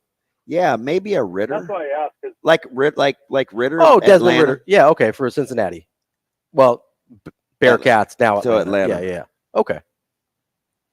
Somebody like that. Thank you. I haven't. I still after 2 games, I don't really have a feel for exactly what they want to do on offense. I mean, the first game was pretty quarterback run heavy. The next game was a little different. I mean, the games dictate what they're going to do, but I still after 2 games don't have a great feel for what the identity of what their offense is going to be. So, JB, that's a fantastic point. So if you knew the quarterback skill sets, you think you'd have a better idea of what the offense is, right? 100%. That's why I asked. Yeah. That's a good point. I appreciate the call, JB. I mean, it's clear that's a good call, right? So let me ask you this. Do you remember when I used to say I didn't understand why they had so many different types of quarterbacks on their roster? With the last half? Yeah. Yeah, because you had run first, you had sort of run only, you had some pass. But then you had threat, Torres, and then you had Torres who's like a straight drop back passer. Casey, right? Yeah. So it's like, what exactly do you want here? What do you want here? Let me ask you this and see if there's any validity to it. Okay, go. Is there a chance that Matt Rule, when he was looking for a transfer quarterback, was less worried about their on-field skill set and more concerned about what they were bringing to his locker room? You asked me the same question last year, Eric. He did intimate that last 2 segments ago. Do I have to say yes or no? No, you can elaborate if you'd like. I mean, I think there's probably a minimum skill set qualification that he was looking for. But outside of that, simply for the sake of time, I'll say yes.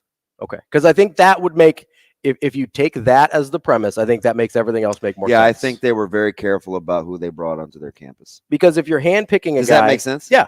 Okay. If you're handpicking a guy, which they seem to have done with Sims, But there's obvious, I mean, listen, I'm sure they watched the Georgia Tech tape. I'm sure they knew his physical on-field limitations, right?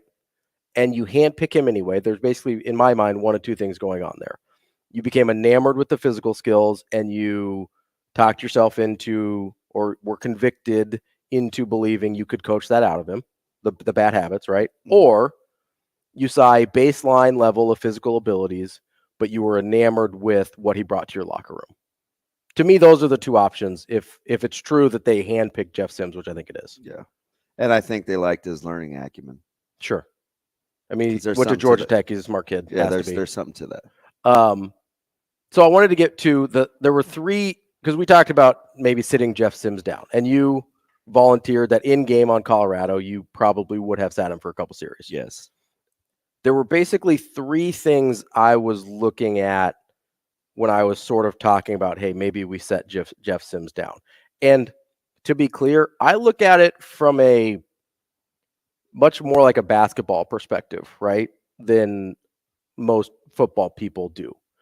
I look at it from like, hey, if my point guard's really having a hard time running my offense and he's turning the ball over a ton, it's okay to sit him for a few minutes, let him calm down, let him see things for a second, put your backup in, and then bring your point guard back in the game when you feel confident that he's ready. That doesn't happen as much in football, especially at the quarterback position. But in certain circumstances where, especially at the end of the first half, it really seemed like it was getting away from Sims, I think that's an appropriate measure. Is that even remotely realistic? Yes. Because I know obviously basketball and football are very different. That's realistic. People get really weird about taking the quarterback out for any reason. It's realistic in, at first blush, right? Harburg was obviously warming up. Did not come into the game.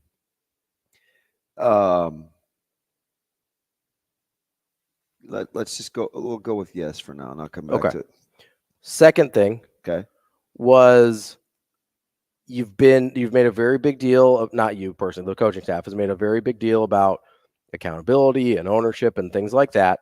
Even if it's not permanent, again, even if it's just temporary, a couple series, be like, hey, Jeff, you have to take better care of the football. I need you to step off for a second because this is what we preach. We need to practice what we preach. Is that at all reasonable? Yes, but it needs context. Okay. He answered the question. He answered your question right after the game, real time. People wanted to talk about Sims. He said, I need to go back and see. Yeah. Was this a cadence issue? Was it a timing issue? Were balls snapped early? So I think real time, if you think that guy gives you the best chance to win, you want to make sure that you've exhausted all options to make sure you err on the side of giving him the benefit of the doubt. Correct. Unless you're positive. Real time.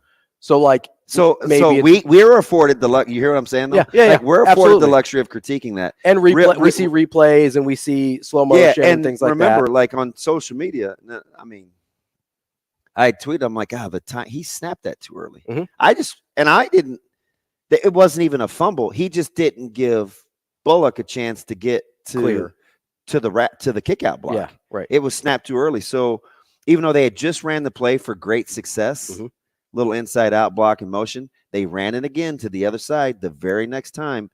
And it didn't work. He snapped the ball with Bullock hadn't even crossed the center yet. Right. So that, and then somebody asked me on social media after the other turnover, he goes, who's that on? And I go, man, I don't know. I have to go back and watch that. Right. Because I couldn't get a handle real time. And I think the coaches were the same way. And now it's easy to say, hey, man, catch the ball. Right? Sure. Like just catch the snap. Right. And clearly he should have, because the first one, well, there's a difference between he just dropped that thing. There's a difference between, hey, he didn't allow Bullock to get to his kick out block on time because the snap timing was off, and he dropped the snap. Like those are different things, right? Why didn't the Chiefs bench Kadarius Toney? I don't know that they have anybody else. Well, you dress 6, and I guarantee you they have a closer wide receiver to Kadarius Toney than probably Nebraska has a quarterback closer to Jeff Sims. Is it feasible, right before we move on here, is it feasible to to look at that at halftime, or is that you have to look after the game to see if the cadence is I off? don't know if it's feasible to try to fix that at half when you're trying to make adjustments to. Okay. You don't have enough time to get to the bottom of it. You just ask your guy, say, who was that on? Sure. Okay. And then you get your answer, whatever it is. Fair enough. Coming up, we've got more of Benning and Lulla as we kick off hour number 3 with Mike J. Schaefer here on Hurrdat Sports Radio.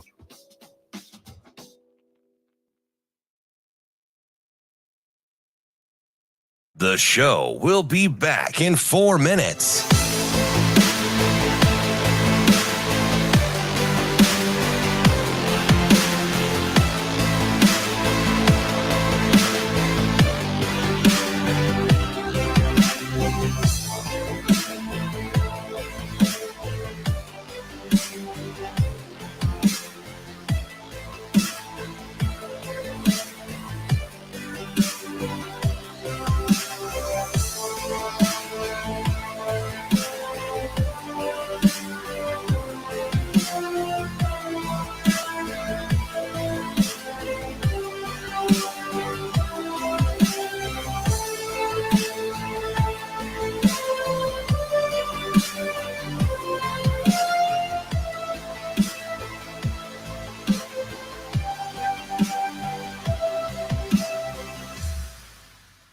The show will be back in 3 minutes.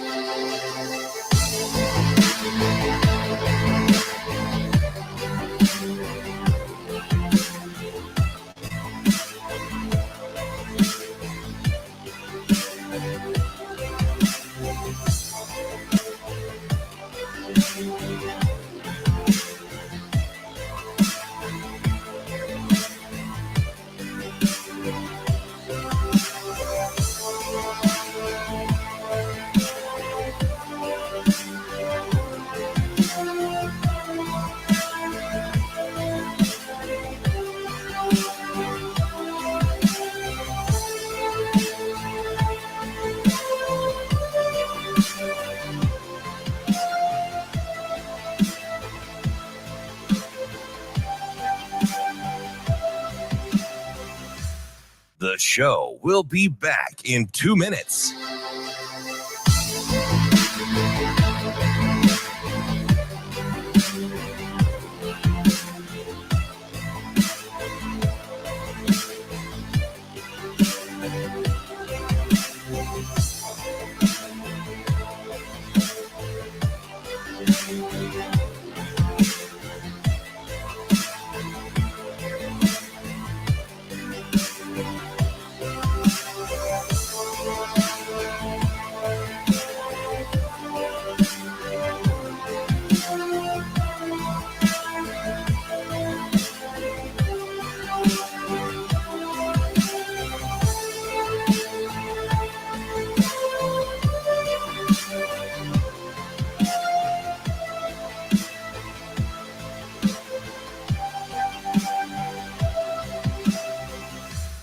The show will be back in 1 minute.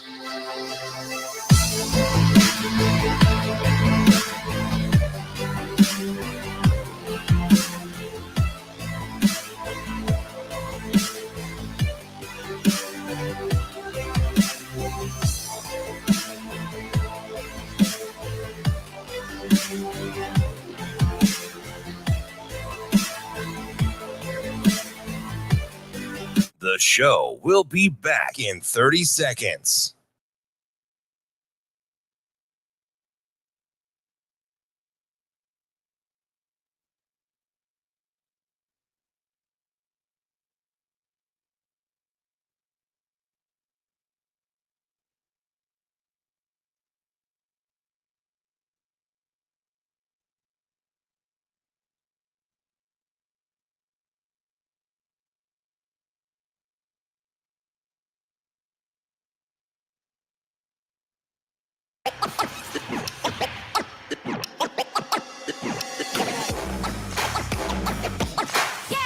Hurrdat Sports presents the Damon Benning Show with Ravi Lulla. Oh, wow. I think Tony's fantastic. He has this amazing gift. I'll be honest with you, like that tempo was so fast. that tempo was so fast. I was kind of hoping with some Big Ten refs that'd slow the tempo down a little bit, and like we wouldn't let them run plays before the chains got set. And, but it was fast, and that's credit to Sean Lewis. He's an excellent coach for them. But I've never seen like a defense be able to get into so many multiple looks versus that tempo. And that's Tony's teaching. That's the defensive staff. But Tony just stays so calm during the game. Like he doesn't get emotional. He just sees what's happening. And I think that, I apologize. I don't have the number. You guys could probably, I think we had 20 some guys on defense play over 10 snaps. So again, as I told Reimer and those guys, like I told you, I wouldn't make you play 80 snaps every game. Like we're playing 40. I think Reimer played 50. Some guys are playing 40. Nash played 40. It's because like I don't notice a difference because everyone's kind of playing at one standard because Tony does such a good job of teaching them and coaching them. I think he's an excellent coach. We're back here with hour number 3 on the Damon Benning Show with Ravi, Lulla. We're now on KFOR in Lincoln. Hello, Lincoln. You can also hear us on AM 590, ESPN Omaha, and ESPN Tri-Cities in central Nebraska. We're brought to you by Big Brothers Big Sisters. What's up, Big Bro? That seems right up your alley. What's up, Big Bro? Advocating for kids. That's what Big Brothers Big Sisters does. Their mission is to support one-to-one mentoring relationships that ignite the power and promise of youth. Go to mentoromaha.org to sign up and become a big. Speaking of bigs, Big Brother Schaefer's here. I think Schaefer's younger than all of us. Yeah, but he acts like dad. Dave, how old are you? I am 35. I'll be 36 here in about 4 weeks, a month. Okay, I guess exactly. Today's the 12th, so October 12th, I turned 36. Okay, so you're exactly 2 months younger than I am. Yeah. So there we go. Did you learn a lot in those 2 months? Is there like a big steep curve coming? Oh yeah, heading into the last year of my mid-30s, I've really matured quite a bit, as I'm sure Dave will attest. Yeah. I don't know that maturity is what I'm looking for. Save, you got a lot of dad vibes to you though, and kind of your lawn mowing, edge trimming, get off of it, keep it green mentality, man. Like, are you sure you weren't supposed to have been born in the 60s? I mean, it's quite possible that I should have been a member of the greatest generation, but you just, you show up when you show up. I mean, that's just how it works. I can't say it any more than that, really. I mean, greatest generation seems a little aggressive there, Schaefer, but I mean, inquiring minds. If you're gonna set that thing up, and I'm not known for my hitting, I'm gonna put one over the fence on that. So. I mean, technically, you'd be settling into those boomer vibes more than greatest generation, but who am I to say? We blur lines over here. Listen. All right, Robin Thicke. Yeah. So speaking of which, you just missed we'd have missed the other great generation with LSD and real hallucinogens in like the 70s. So like you may have a little bit been on the cutting edge. I don't think anybody needed me as part of that run of time. Shay, full disclosure, were you a little salty that you weren't at the Denver Biscuit Company with your cohorts while you were patrolling and manning the sidelines of a well-attended high school game? No, I've been there a few different times. It's always a good experience. I don't know if they had been there.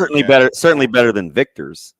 I mean, sausage patties, plantains, like I don't want to throw Victor's under the bus. That was a good Cuban breakfast up there in Minneapolis. Some of us can appreciate that. Other people like you you're not interested in plantains. There's nothing I can do. You went with fancy bananas over like breakfast meat. Like, who does that? This is all part of the experience. Members of the greatest generation would do it, Damon. Old head, you. Schaefer, all right, I'm going to start, because we used to talk to you mostly about recruiting, so I'm going to throw you one of those. I used to talk to you about your job. We can go wherever you want. Whatever you'd like. I mean, it's hard to beat last week, man. Like, people were replaying that thing all over the place. And I told people, everybody that I know, he doesn't give that a second thought. That is entirely who you are, and it is in your wheelhouse. And then you just move on throughout your day, and people are retweeting it, and you're like, should I go back and watch this? No, it's fine.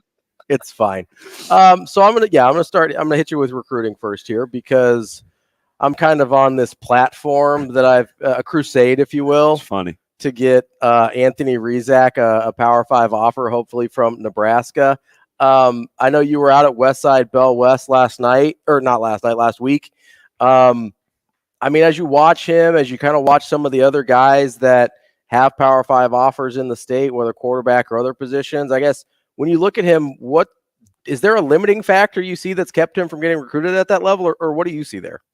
I don't know that there's a one thing that basically has resulted in teams being a little bit worried on it. I think part of it is he has to find kind of the right offense, the right team. You know, like I don't know that Anthony Rizak is going to a 5-wide spread, throw it 60 times a game offense. So then you're obviously looking for more, someone that's going to utilize the quarterback run game. I think that's a big part of what Anthony Rizak does. I think he has no hesitation whatsoever to take the ball and to get hit. So I think some of it is limiting. I honestly, guys, I think that he is a great example of a quarterback that's kind of caught in this no man's land because of the transfer portal. I mean, I just don't think you're going to get teams that are willing to take developmental quarterbacks anymore in their classes because they'll just find somebody in the portal. They might take 2 portal quarterbacks or 1 portal quarterback and 1 high school quarterback. And so those years of where you would see teams, and it wasn't just Nebraska. I mean, it was some of the best teams in the country. Alabama's taken multiple quarterbacks at times. Georgia has. Clemson has.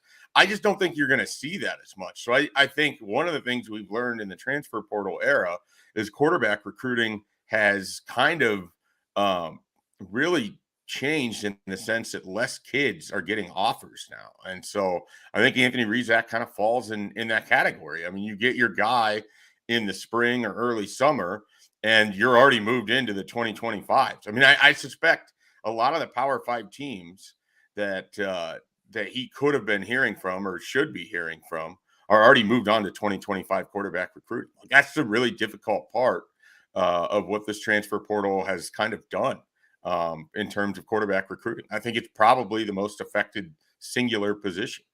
It's interesting that you say that because I kind of think you're right in terms of where folks are on their recruiting board for years, but a ton of buzz the last week and a half, right? With schools re-engaging for sure. He'll be in Lincoln this weekend. When you look at as well a couple when you look at his upside, it's almost 6'4". Do you have to watch him in person to be able to appreciate him, or is this something that you think you kind of know what you're getting? Because I think he's much closer to his floor right now than he is his ceiling. Yeah, I think that's my personal opinion. Yeah, I think you probably want to see him in person because I think if you watch on film, and I don't want this to come across as any kind of insult because it shouldn't be, but I think if you watch on film, it's going to come off more like this is a really good athlete that they put at the quarterback position. It's probably going to come off a little bit like Gage Stenger, a few years ago, where you have a really good athlete who is just back there making plays. And if you go see him in person and I was there on Friday night, and the very first touchdown of the game, he threw an absolute perfect pass to allow Caleb Benning to go up and catch it over Davon Hall. I mean, that's a touch throw. That's the sort of throw that you want to see out of quarterback that you're recruiting to be at the FBS level or FCS level or, any level. I mean, but those throws aren't going to jump out as much, I think, in a highlight tape because chances are in his highlight tape, you're going to see a lot more like ability to maneuver the pocket, running, hitting people and not getting hit, if that makes sense. So I think when you watch a guy like Anthony Rizak's highlight tape, you're going to see more just straight athleticism. But when you watch him in person, you can see a little bit more refined quarterback. Now, some of the difficulty I have sometimes is I've watched Anthony Rizak for 3 years and probably, 8, 9 games at this point or somewhere in that neighborhood. And so I have to allow myself that he's a different player than he was, a year ago or 2 years ago. And sometimes you get really stuck into thinking of somebody like I honestly, prior to this summer when I went and watched one of their opening practices and stuck around as they were throwing, I probably wouldn't have regarded Anthony Rizak as someone who had a chance of playing high-level college football at the quarterback position. But he's continued to get better. Like, he went to camps in the spring, and he's worked with people in the spring and the summer. So he continues to get better in his mechanics. I think that's going to help him. I really feel like he's one of those guys hurt by, like I said, the transfer portal, and then how quickly things fill up in recruiting for classes now. I mean, there's just not that many senior film guys. And he's someone whose senior film is really going to allow you to see that he can be a quarterback more so than what his sophomore or junior film probably is going to do. I talked to a couple of guys from Nebraska that have said along those lines of evaluating one year to the next. He said, you guys, a couple of these guys, and he was specific, are so much better than they were a year ago. It seems like they're on a whole nother level. How much of that? Okay. How much of that do you see when you watch? Because I told people last year, I thought Caleb's junior film, those 2.5 games is pretty average, right? Like, I think he knew that. I think Rizak knew he had to grow in some areas. I think, Christian Jones knew that he got off to a slow start last year. How much of that is just folks where they are in their maturation process physically based on what you saw on Friday? Like, how did that game shake out for you when you watched a lot of elite level talents kind of surface as the game went on? Yeah, I mean, I'll start with the first thing because I think that gets into really the heart of an interesting conversation about recruiting. And a lot of that is because everything gets sped up, because of the early signing period, because teams want to start working towards the next class. We judge these guys really off of what they've done as sophomores and early as juniors. And then, of course, you get the full junior year.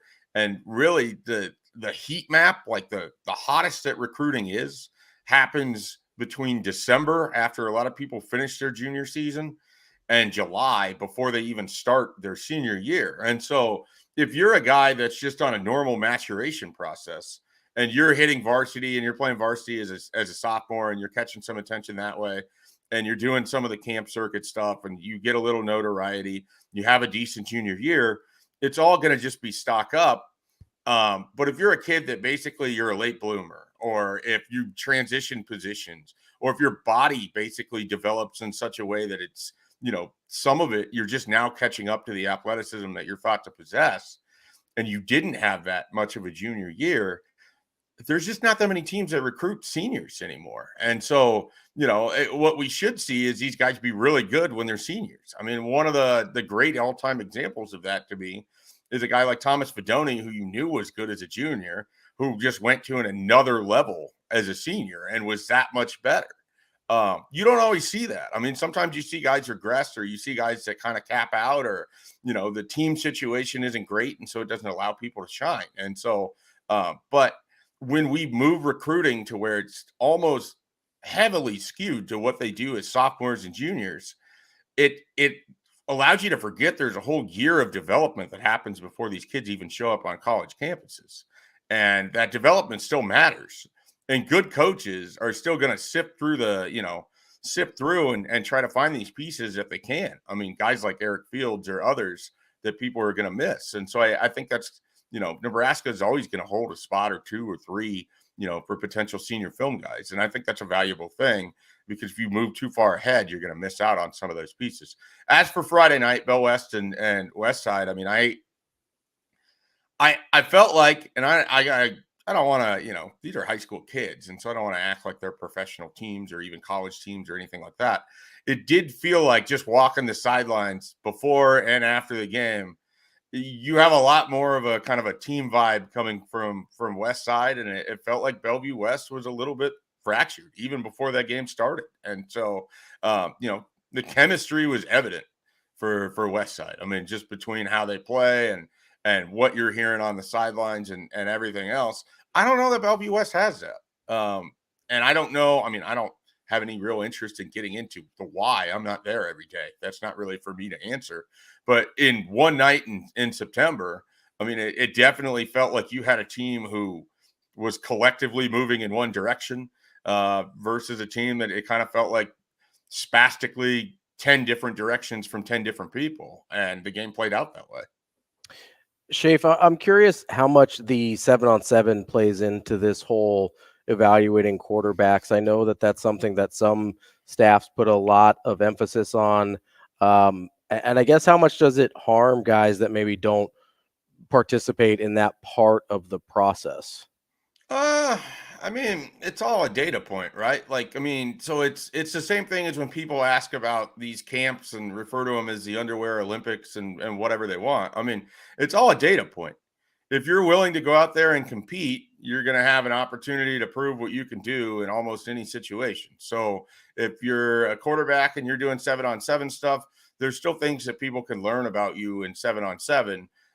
That's going to help them in terms of making decisions as they recruit you. If you're, a wide receiver or a defensive back and you don't want to do 7-on-7 in the spring, or you don't want to go to camps or whatever, that's fine. I mean, you're going to have the opportunity to prove it on game film and for the people that are really paying attention to that. But it's less data points that you're going to have to be able to show that you're competitive or that you can compete in these situations or whatever else.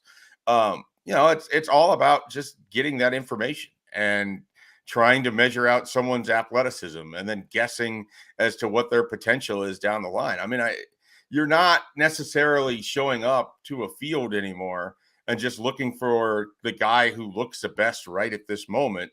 You're projecting to what that athleticism and what that body is going to look like 2 years into your system, strength and conditioning wise. And so that's always the hard part about recruiting. And that's why it's never going to be an exact science. And that's why you're going to see things like 7-on-7 or the camps or everything else.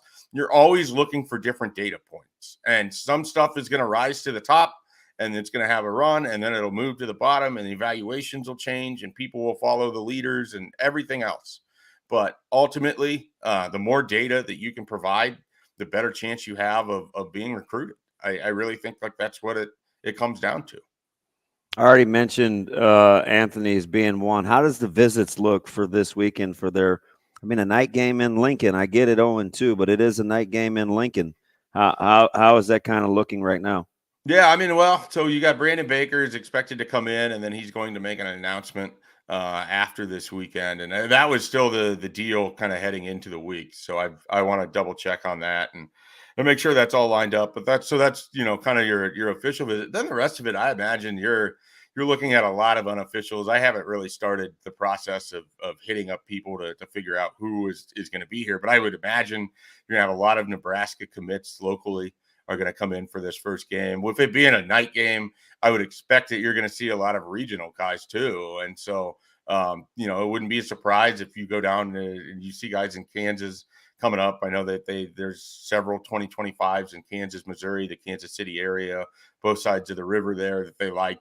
You try to get those guys in for visits. Iowa, of course, they have offers out to a number of 2025s. I think some of those Algona guys are expected to be in here this month as well. So I anticipate that they're going to be bringing in quite a few people these next couple of weeks as you have Michigan and Northern Illinois bookend Louisiana Tech there. So you have 3 weeks where you're going to be bringing people on campus sort of, really for the first time since I guess they have the event at the end of July. And so this is sort of the first opportunity for them to kind of start bringing in kids for 25 and 26 and things of that nature. And it'll be interesting to see how they do it. I mean, what this all looks like. I mean, one of the things that you kind of forget because it's a new staff, they haven't had a game day official visit weekend. We don't know what that looks like for them.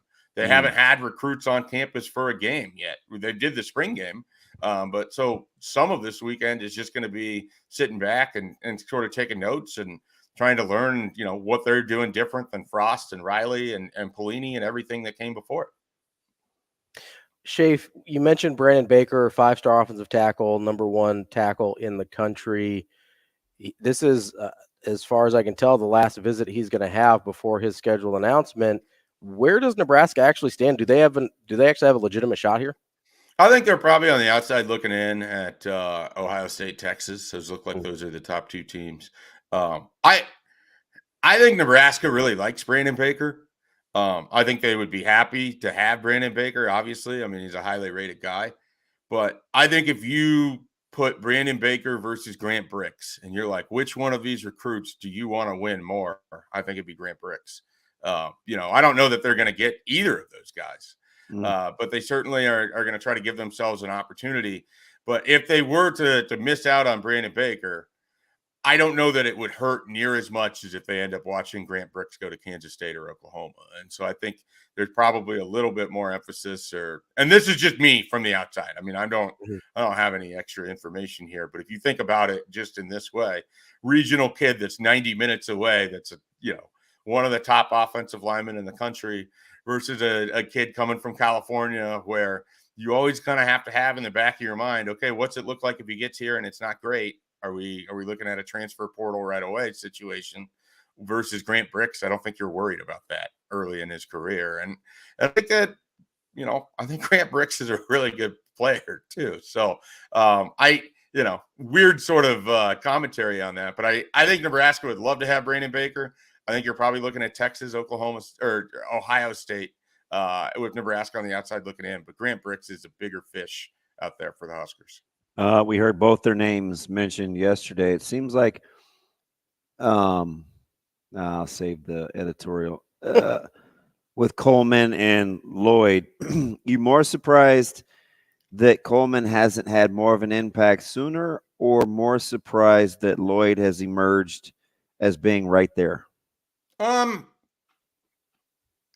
not surprised about Coleman because I didn't think that he was going to be a immediate impact guy. I mean, I didn't think any of their receivers were going to be. I thought Jaden Doss had the best opportunity to, but to me, I looked at a lot of their receivers and I don't want this to come across poorly, but Nebraska went out and recruited track athletes and really good athletes and guys that haven't played a ton of wide receiver, that still have to learn the nuances of the position, still have to get the playbook down, still need to know the route trees and where they need to be in certain situations against certain coverages. And none of them were here, before June really. And so my expectations for the freshman wide receivers were pretty low to begin with. And so I think for me, as you phrase that question, the answer is probably a little bit more surprised that Jalen Lloyd has kind of emerged as the guy that is in the best position to help Nebraska right now. Yeah. And I think that speaks to his competitive nature. I mean, when I first started talking with Jalen Lloyd,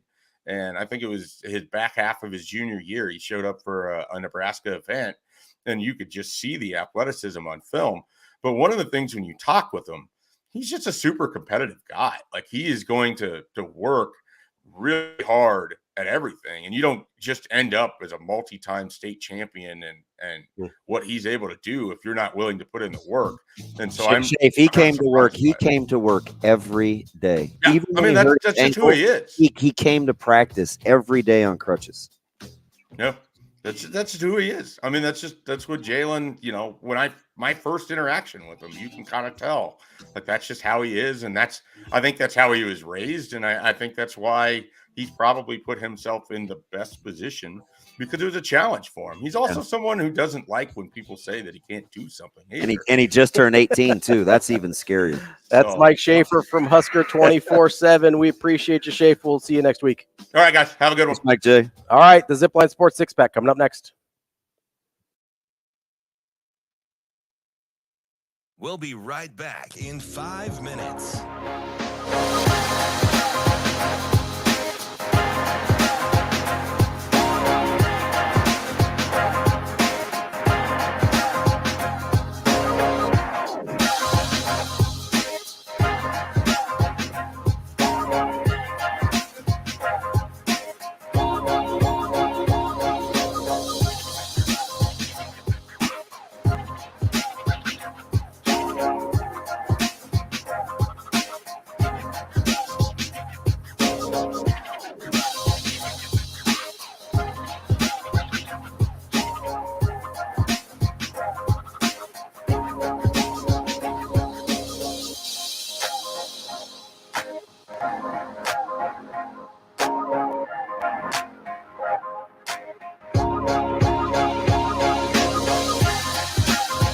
We'll be right back in 4 minutes.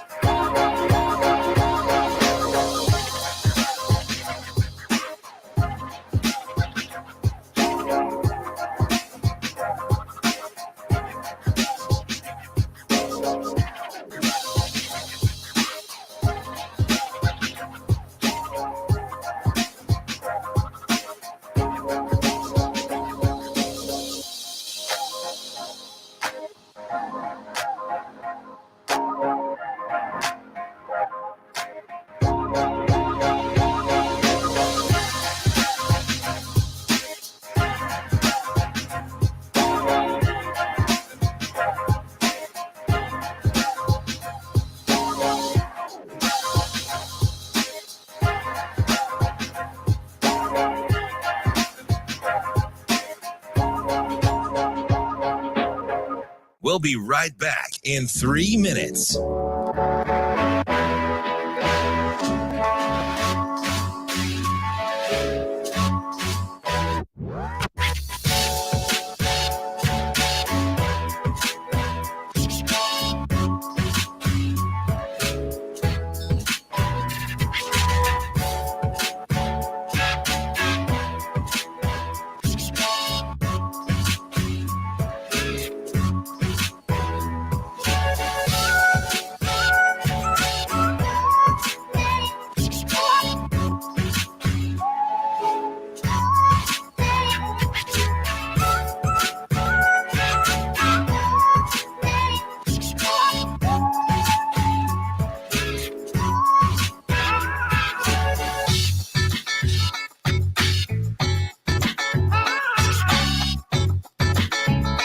We'll be right back in 2 minutes.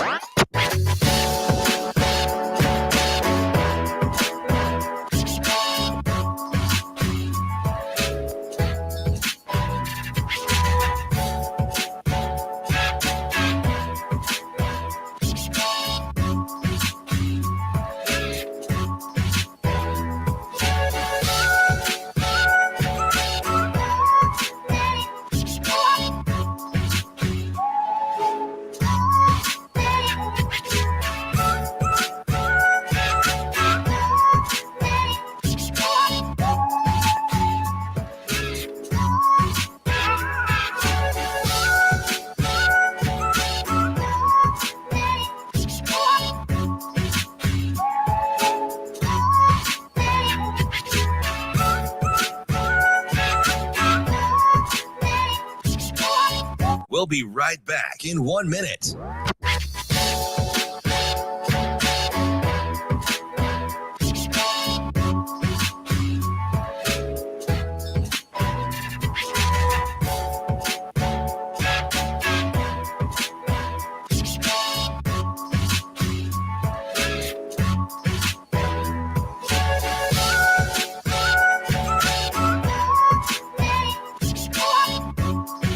We'll be right back in 30 seconds.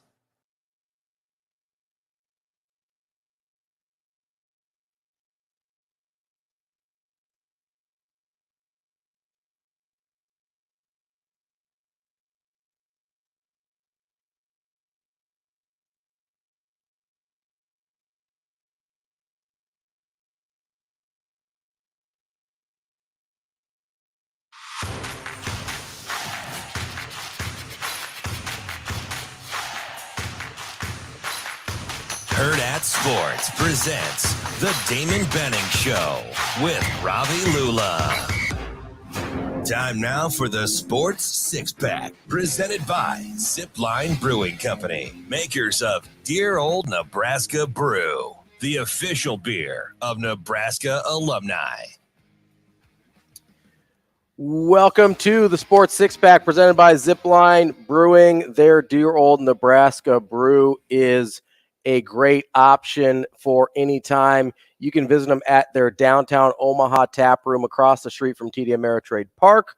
They've also got a beer lounge at 3808 South 203rd Plaza. They've got the beer hall in South Lincoln, and of course their brewery tap room. All great options and great places to try Dear Old Nebraska Brew. Get it at your favorite Nebraska sports bar. All right, Shane, you ready to get this thing cracking? Yeah. You want to go? Let's do it. Question number 1. Did FSU get the better end of the Jimbo Fisher situation? So obviously Jimbo leaves for Texas A&M. Yeah, 100%. And at that time, you end up with Willie Taggart at Florida State and Jimbo Fisher at Texas A&M. Certainly looks like Texas A&M is in a better spot. Fast forward to today. Yeah. You'd rather have Mike Norvell than Jimbo Fisher, right? I'd rather be FSU than Texas A&M. Okay. Not willing to go quite as far as saying you take Norvell over Fisher, but just current situationally. Yeah, and that's kind of how I look at it, right? Yeah. Because if we assume that one is directly responsible for the other, for their particular situation, I'd rather be FSU. Yeah, I think that's pretty clear. And it wasn't. I mean, even 2 years ago, Mike that's probably not the answer. doesn't appear to be, doesn't appear to be as high maintenance either. Well, that's what got Jimbo and FSU to part ways, right? I'm so into this now. You talk about old man. I'm into low maintenance. Mm-hmm. I'm into low maintenance players. I'm into low maintenance coaching. I'm into low maintenance households, like low maintenance people in my life. And that doesn't necessarily mean it has to be your way. It just means people that are self-motivated to do the right thing. Yeah, absolutely. And you just win a lot more. You're a lot more successful, again, when you don't need babysitters. But you take 2 years ago, you're coming off of 2020, Texas A&M. They're the next big thing. Since then, it's been totally opposite directions. I just don't feel like I would ever relax with Jimbo Fisher. Yeah, that's fair. All right, Shane, what's next? Question number 2. What is your favorite song right now? Is there something you're bumping to lately? You got in the... Yeah, it's old. It's not new. Right, but whatever it is, yeah. I'm a big ASAP Ferg and Future New Level. Okay. I'm on a new level because that's just kind of my theme, right? Okay. Just trying to elevate and be better. I'm ASAP Ferg and New Level. Not new though. That's all right. That's all right. Not new. I'm listening lately. I've had this song for whatever reasons. I've been playing it over and over. Search again. and Rescue, feeling a little like Drake, or no? It's called "This Too Shall Pass" by OK Go. It's a little bump. It's a little banger. I like it. OK Go. Yeah. How have I not heard that? Am I not around the kids enough? I don't know if it's like a popular song for kids. I don't know if it's like a millennial song. I don't know what it is, but I like it. OK Go. OK Go. This Too Shall Pass. It's a good song. It's kind of how I feel about hiccups in my life. Yeah, it's a good reminder. Yeah, this too shall pass. This We're all right. Pass. Shane, number 3. Question number 3. Did Matt Rule actually say or do anything that the Sanders family should be upset about? No. From all the intel that I've gathered, absolutely not. Okay, because and I know we kind of got into this a little bit earlier, but I was genuinely trying to find, like, okay, is there a miscommunication here? The fake chip on the shoulder thing? Yeah, is this genuinely they're just finding a reason Sanders to be upset? seemed to imply that they took too long, right? Is that not what the clock, or is it almost game time? I'm not hip, so what did the watch mean? I don't know. Like he showed his watch. Yeah, like I thought it was like a guess what time it is type deal. Is it like game time, or you guys are taking too long? Keep it pushing, because it kind of seemed to be okay at the time. Yeah, it didn't seem to make a big deal about it at the time. But even so, that I kind of brushed aside. But then he talks about, he said all these things about my pops in the offseason, which is not true. I don't think he said his name once. No, and even if you wanted to reach and say we just don't have a camera rolling all the time, he's never been anything but complimentary. I'm not just defending Rule. Like, you're making him out like that needed context. Yeah. And they made it out to be something that seemed totally outside of what it actually was. Listen, I knew what he thought of Deion. He's the one that made me a little concerned about the Colorado game before the season started. Because he was talking about how my very first talk that I did in Nebraska City, this was before Minnesota. Yeah. They asked me about swing games. Mm-hmm. And I said, well, Colorado, they concern me. Yeah. Just because I think Coach Rule was well aware of what they were putting together. Fair enough. Yeah, it felt like a lot of fake outrage to me. Yeah. And I don't really understand. It's usually what it is. It's what makes the world go round, isn't it? Yeah, I guess so. Shane, let's keep going. Question number 4. If Aaron Rodgers misses the rest of the season, what is the Jets' ceiling as a fan or as a team? Sorry. So if you watched that team last night, and it's hard that looks like a 7-win team in that division without Aaron Rodgers. Correct. Because with Aaron Rodgers, I like that defense a lot. Obviously, Garrett Wilson's an incredible receiver. Breece Hall looked good, at least in little spurts there. You think maybe that's a team that has a chance to be in the Final Four. I don't know if it's Super Bowl team or not, but you could see him in the AFC Championship game, right? Yep. If Aaron Rodgers was there. And I still didn't have him. I'm a little hard-headed, but that's okay. But it's not crazy to have thought that. No. I don't know that they make the playoffs without him. It looks like a 7-win team. Unless they go out and sign somebody else that's not currently on the roster. Yeah. Like Zach Wilson is not taking this team to the playoffs, right? No. All right, Shane. How backwards is it that you have the NFL, that you have the Lions, the Browns, the Raiders, and I'm missing one other team that are the top teams right now? I mean, it's just weird, the NFL is right now. I mean, the 49ers are pretty good. So Daryl LaMonica, Jim Brown, and they're not playing? It's been a minute since those guys were in the league. It's been about 2 minutes. Didn't it used to be like, what are we talking about? Well, you forgot about the greatness of Jimmy G in Las Vegas now. Hey, Jimmy G was out here looking like Joe Montana. All that dude is win. All that dude does is win. Yeah, it's a little strange. I think you made that question up, Shane. I did.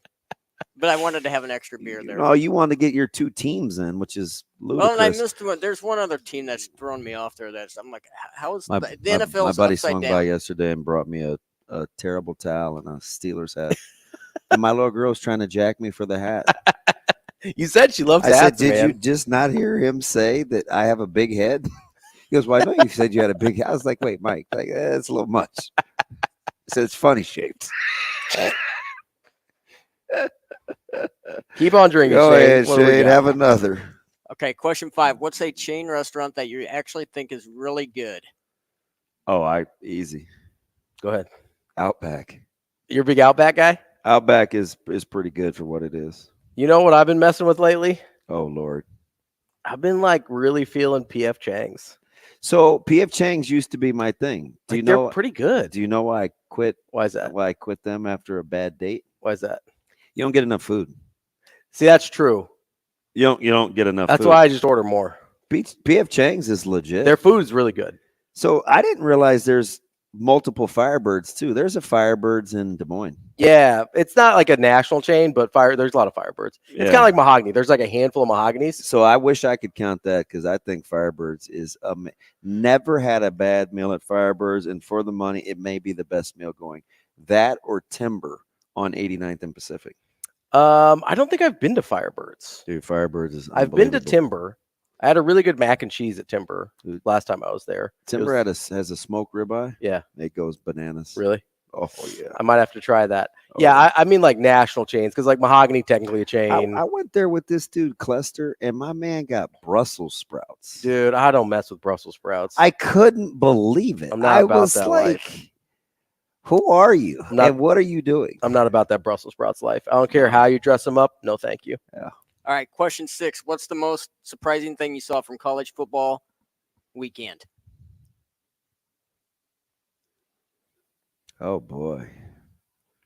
College football was the gift that kept on giving this weekend. It was a fun By the weekend. way, if you want to take the weekend off of viewing games, feel free to skip this week. Yeah, this weekend is dog doo-doo. Yeah. It is terrible. Isn't that typical, though? Second week? It's usually second or third week. There's usually one in there that's bad. Mine is pretty easy. I was shocked that Texas actually like rose to a moment. So, like the talent-wise, I knew they were there, but they generally collapse in these moments. They're a top 10 team, but they don't look very good. Something may be going on in Knoxville. I'm not sure how good Tennessee is. I thought they might regress from last year. Yeah. I know you wondered if Milton was that dude. Yeah, I did. All right, coming up next, we've got our friend Marty Cordero from the Omaha Storm Chasers. The show will be back in 4 minutes.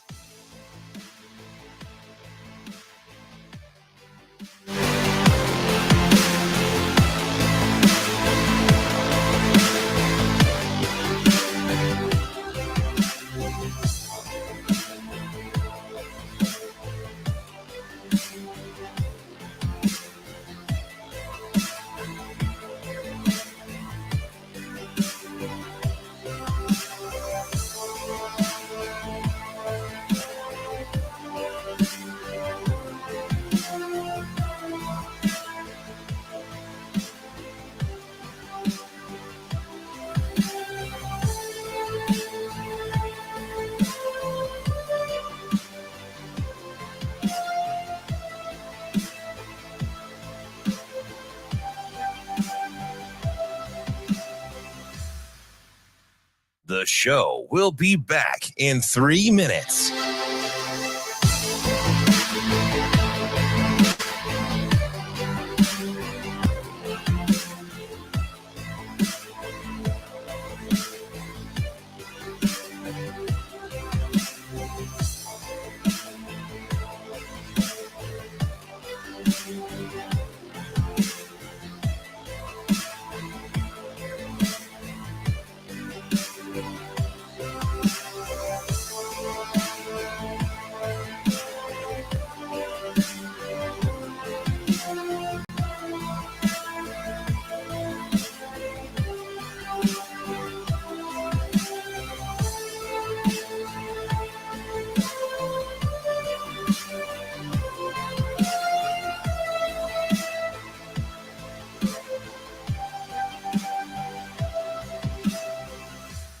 The show will be back in 2 minutes.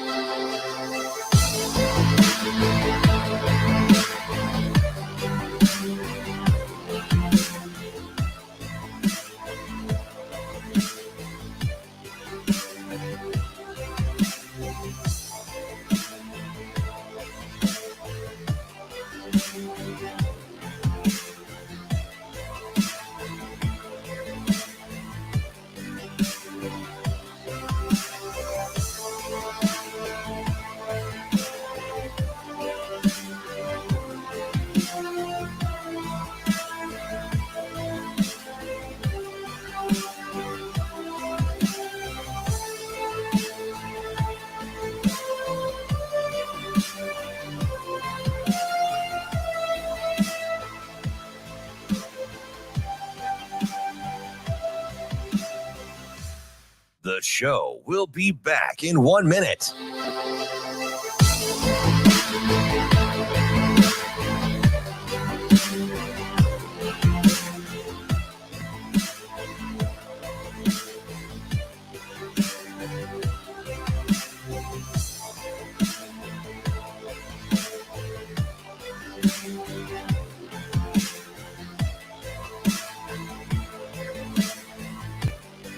The show will be back in 30 seconds.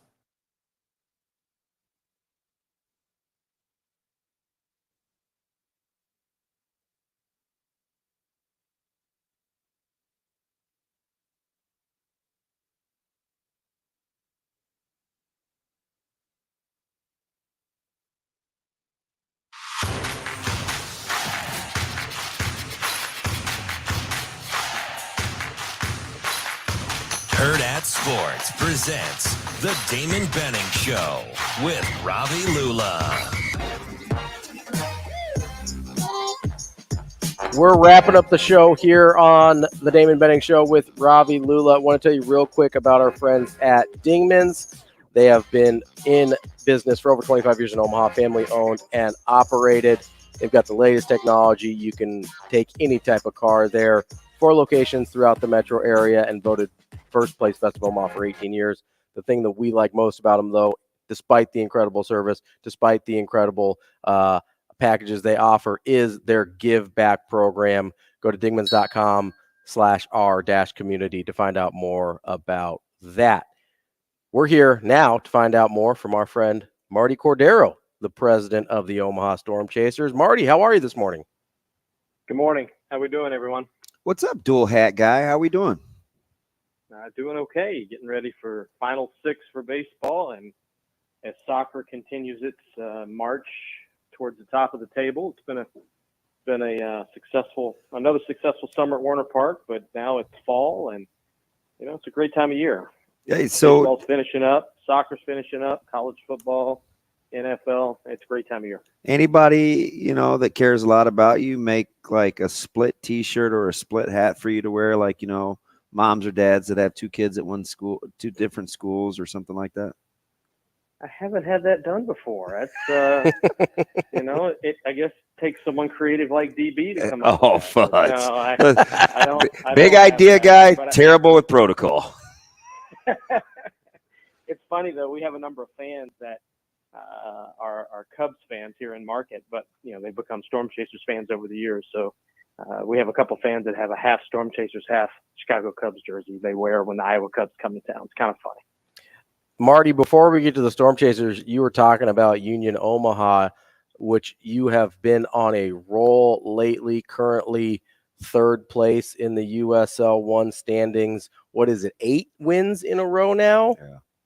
Yeah, league record 8 in a row. We've won 12 of 14, something like that. It's just 1 point. Oh, those double-digit numbers get hard to track. Yeah. I just know. 1 point out of know. first I know, place Marty. there. Yeah, 1 point out of first. We're at Chattanooga this weekend, and then we come home next week to play Central Valley. And then we go back on the road the following week to play first place North Carolina, which we were able to bite at home on Wednesday night. So we're right there. You know, this club, coached by Dominic Casiato, our first-year leader, you know, started off slow. We all expected a major change, and you can tell by, you know, we've already set a goals record far and away. We're headed towards 40, 45 goals. I think the most ever was an upper 20. So it's a different style. It's a more exciting style than we played the first 3 years. Yeah, definitely much more open. Yeah. And it took some time, and, you know, we kept supporting Coach Casiato and, you know, Peter Marlette, our GM, myself, and Gary Green. We just said, you know, Dom, stick with the program. We're behind you. Because early in the year, you know, we were down next to last. And really the beginning of June is when things really clicked. And I tell people this, and I don't know that everybody's happy when I say what I'm about to say, but I think losing early this year in the Open Cup really gave us an opportunity to focus on the regular season. Because if you think back last year, you know, we made it to the quarterfinals, you know, the deepest a club at our level had gone since the early 90s. It was exciting. It was fun. But when we came out of that run, our gas gauge was really pretty close to empty. And we really limped. We were in first place during that run, and then we barely, you know, made the playoffs, finishing, you know, I believe it was 5th out of, you know, in the top 6 make it, and we made a quick exit. So I think this year's a little different. That the guys are more rested. They're really enthused with the style of play. Half of the squad is new, and if you haven't tried pro soccer yet, next match at home, September 23rd. Against Central Valley Fuego, and you know, it should be a fun night at Warner Park. Look at you with the lingo down, calling it a match. You're the man. Now, I can't remember them all. I know you have like Winning Wednesday. You have Hispanic Heritage Night. I think you have a $2 entry night. The one that I'm interested in is how old do I have to be able to qualify for senior bingo during this homestand? You're not there yet. But if you want to be an honorary, bingo caller, 64. But you have to make it over quickly. You're not too far from the park. So I am right by you. I know. Gates at 11, so bingo starts right at 11. And I know you've got a little bit of window between 10 and 11, so you let me know, and I can take care of that. Yeah, that's today. It's a 12:05 first pitch. Indianapolis is in town. And yeah. So is that different than scoring like E6 or E5? Because last I checked, there's no E in bingo. Like, what else could I do to be functional if it's not baseball related? I guess we should change that then. Maybe next year for bingo, we have custom created cards where it's BE instead of BI. So, bingo. Damon, Bango. Isn't that how they say it in Ruston? It's not bango? No, we don't say that in Ruston. Come on, DB. Marty, you mentioned the 12:05 first pitch here this afternoon against Indianapolis. You're here, your last homestand through Sunday. What are some of the other fun promotions you got going on for this final homestand? Yeah. Winning Wednesday tomorrow night, and then DB mentioned our final $2 deals day of the year. That's Thursday, and for those that haven't tried it, $2 hot dogs, $2 beers, $2 nachos, $2 soft serve, $2 popcorn. And if you're one of the first, I believe it's first 500 fans, you get a $2 ticket. So that's this Thursday night, 6:35. Friday night, 6:35 game is Hispanic Heritage Night. No fireworks on Friday. Our final fireworks show this year is actually on Saturday night. It's a special 4:30 gates. Oh. Yours truly's band will be playing at 4:30 to 5:30, and then 5:35 first pitch, and then Warner Enterprises presents our final fireworks night of the year. on Saturday night. So that should be a big game. And then Fan Appreciation Day, final game is 2:05 on Sunday. So it's hard to believe it's here. We always, anticipate a long season, and it is long. But now, I tell you what, it's quick. 6 more games, and we're excited to celebrate these final 6. You kind of tried to low-key bury the lead there. What's on the playlist at 4:30 on Saturday? Oh, it's going to be a mix. I'll pull it up here, DB, as we're talking. Let's now. go. I'll let you know what the playlist is going to be. But, we've kind of become a bit of a Widespread Panic tribute band. So we'll have some Widespread Panic songs on there. Yeah, you got the southern classic rock, southern rock in there, but we'll have some Grateful Dead in there. We play a couple originals, Fish, and and then probably maybe a Tom Petty song thrown in there around 4:30. So yeah, it'd be a fun afternoon of music. Do you guys take requests, Marty? Do you can you get that? Can we get a request in? Probably not this Saturday because with my schedule, there's no rehearsal time between here and Saturday, but next time. All right. I'm going to send you a list next time, Marty. Marty, I got to ask real quick, and I know you're used to dealing with multiple things at once, and your lifestyle is pretty fluid, but it's typically not as fluid as it's been with your guys' roster. Like, what? Oh, man. I'm just curious with your personality, like, you're watching this season unfold and you're looking at the roster moves and who's available, who isn't. Like, did you just roll with the punches, or like, how'd that work? Well, when I first started in the business in '99, I thought I had an understanding of minor league baseball, and it was very small. And it took me about, I don't know, maybe 6 weeks, 8 weeks to realize that we really have zero influence on a roster. On a makeup of a squad, and that was AA, which was dramatically different than AAA. And so I went through that, and I worked for AA and for 6 years in the Southern League, and then my first GM job was A-ball, where there was even less roster movement. And then when I moved to Omaha, my first year in 2007, I was blown away at the number of roster moves. And at the AAA level, you're talking about 160 to 200, 170 to 210 moves.